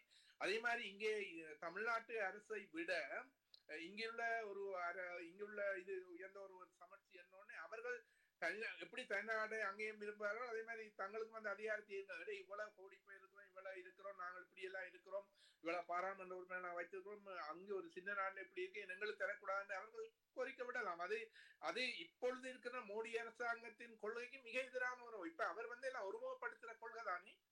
அதாவது மத்திய அரசை வலுப்படுத்துற கொள்கையில இருக்கின்ற பொழுது இப்படியான எல்லாம் சிக்கலாக இருக்கு.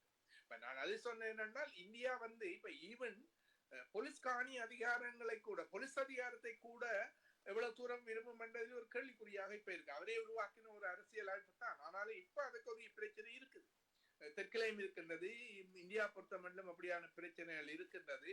எங்கட தமிழ் மக்களை பொறுத்தவரைக்கும் எங்களுக்கு போலீஸ் கொடுத்தா என்ன நடக்கணும்ன்றது இப்போதைய சூழ்நிலை வைத்து அரசியல்வாதிகளை வச்சு யோசிக்கிற தன்மையும் இருக்குது, எல்லாம் இருக்குது. அப்ப அப்படியான ஒரு சூழ்நிலைகள் இருக்கின்ற பொழுது இந்தியா எப்பொழுதும் தன்னுடைய அந்த அந்த ஒன்று தன்னுடைய அந்த இந்திய பாரத கண்டம் என்றதை எவ்வளவு தூரம் இறுக்கமா வைத்திருக்க வேண்டும், குலையா வைத்திருக்க வேண்டும், அதுக்கு மேலே எப்படி பிரதேச ஆதிக்கத்தை கொண்டு வர வேண்டும் என்ற அடிப்படையிலான ஒரு கொள்கையில இருக்கின்ற பொழுது அதிகாரம் பொருந்திய ஒரு அழகு இங்கே வருவதை, மிக அதிகாரம் கூடிய ஒரு இறமை உள்ள அல்ல சமஸ்தி அதிகாரம் உள்ள வருவதை பெருமளவுக்கு விரும்பாது என்பதுதான் என்னுடைய அந்த அந்த கூற்றினுடைய ஒரு கருத்தா இருக்கு.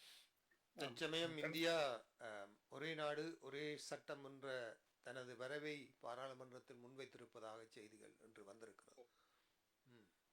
கடைசி கேள்வியாக அந்த அந்த சட்டத்தை இப்பொழுது நாளைக்கு இன்றைய தொடக்கம் உத்தரகாண்ட் மாநில அரசாங்கம் நடைமுறைப்படுத்துவது போல பொது சட்டத்தை ஒரு நிலைமை வருகின்றது.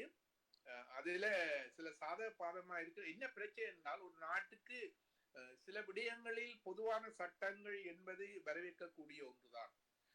அதே இப்ப இலங்கையில இப்படி இலங்கையை வச்சு நாங்க பார்த்தோம் என்றால் இலங்கையில முஸ்லிம் கண்டு இஸ்லாமிய சட்டம் இருக்குது.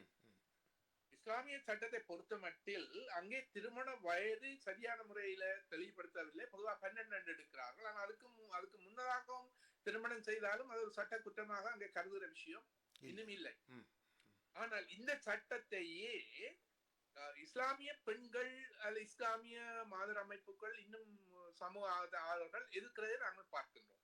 அப்ப இந்திய நிலையில அதில் ஒரு சிக்கல் இருக்கின்றது. ஏனென்றால் அதை விட்டு பொது சட்டத்துக்கு வருகின்ற பொழுது அவர்கள் தங்களுடைய கலாச்சார பண்புகளை இவர்கள் இப்படி செய்கிறார்களா ஒரு தாக்கம் இருக்கின்றது. மறுபுறத்தில் 11 இஸ்லாமிய திருமணங்களின் போது ஏற்படுற விஷயங்கள் உங்களுக்கு தெரியும் தானே. அந்த பெண்களே அதை உணர்ந்து செய்கிறார்கள், இருக்கிறார்கள். தங்களுடைய படிப்புகள் எதிராலும் முன்னேற்றம் பெறுகின்ற பொழுது தடையா இருக்கிற விஷயங்கள் எல்லாத்தையும். அப்ப இப்படியாக இருக்கின்ற பொழுது ஒரு திருமண வயது என்றால் ஒரு நாட்டுல பொதுவான ஒரு சட்டம் ஒரு வரவேற்கக்கூடிய விஷயம். அல்லது ஒரு குற்றவியலுக்கு ஒரு குற்றம் தொடர்பான இருக்கு அல்லது வேற ஒரு சிவில் இப்படியானதுக்கு இப்படித்தான் இருக்குது என்றது ஒரு ஏற்றுக்கொள்ளக்கூடிய விஷயம் ஆக இருந்தாலும் எந்த விடயம் என்றால் அது அந்தந்த இனக்குழுக்கள் அல்லது அந்த பண்பாட்டு அல்லது அந்த மக்களுடைய சம்மதத்துடன் செய்வதுதான். இன்றைக்கும் வரை இஸ்லாமிய சட்டம் மாற்ற முடியாம இருக்கா முழுமையான சம்மதம் என்ன பெற முடியாம இருக்கு தாக்கம். அந்த அது ஒரு நல்ல விஷயம் என்றாலும் அதை அந்தந்த பிரிவினரினுடைய சம்மதத்துடன் பெரும்பான்மையினுடைய சம்மதத்துடன் செய்வதுதான் நல்லது. வலிந்து திணிக்கின்ற பொழுது அது ஒரு சிக்கலுக்குரியது. அதுவும் மோடியினுடைய அரசு தொடர்பாக இன்று பல மாநிலங்களில் கேள்விக்குறி இருக்கின்ற பொழுது இவ்வாறான வருகின்ற பொது தேர்தல் ஒரே நாள்ல தேர்தல் நடத்துதல் பொது சட்டம் என்று வருகின்ற பொழுது பல சிக்கல்களை கொண்டு வருகின்றது. ஆனால் ஒரு வலிமை மிக்க இந்தியாவுக்கு அது ஒரு பக்கம் பார்க்கின்ற பொழுது அது சாத்தியமான விஷயமாக இருக்கும். கடைசி கேள்வியாக ஸ்ரீதரன் அவர்கள் விமான நிலையத்திலே தடுத்து வைக்கப்பட்டு விசாரணை செய்யப்பட்டது சம்பந்தமாக அவர் பார்லிமெண்டத்திலே ஒரு ஆட்சேபனையையும் ஒரு கோரிக்கையும் விடுத்திருக்கின்றார்.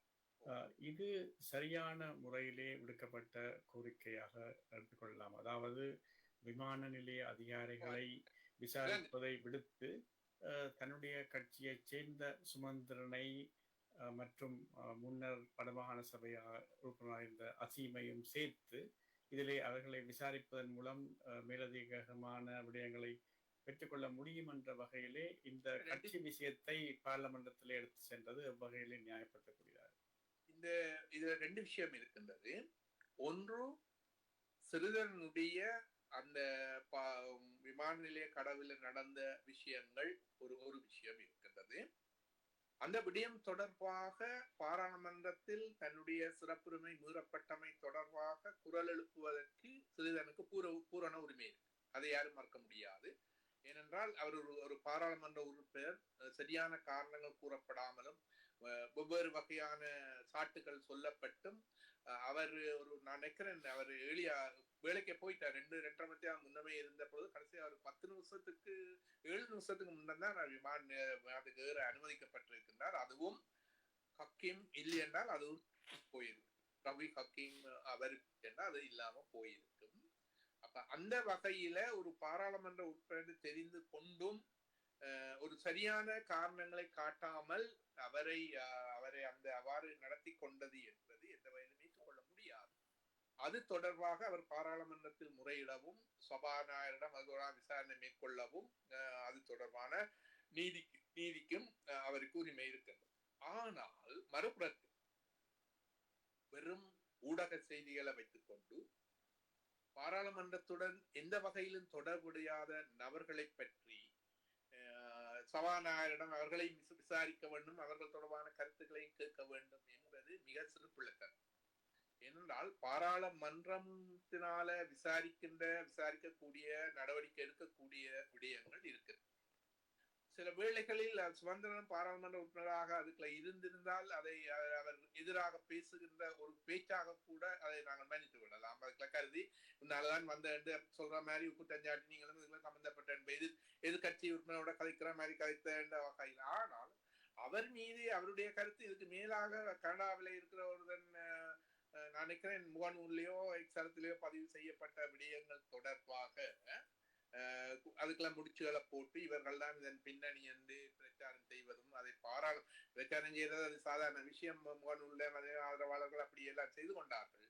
இதுல 2 விஷயம். ஒன்று உண்மையும் தெரியாது. இதுக்கு இல்ல விசாரிக்க சொல்லி இருக்கிறார்.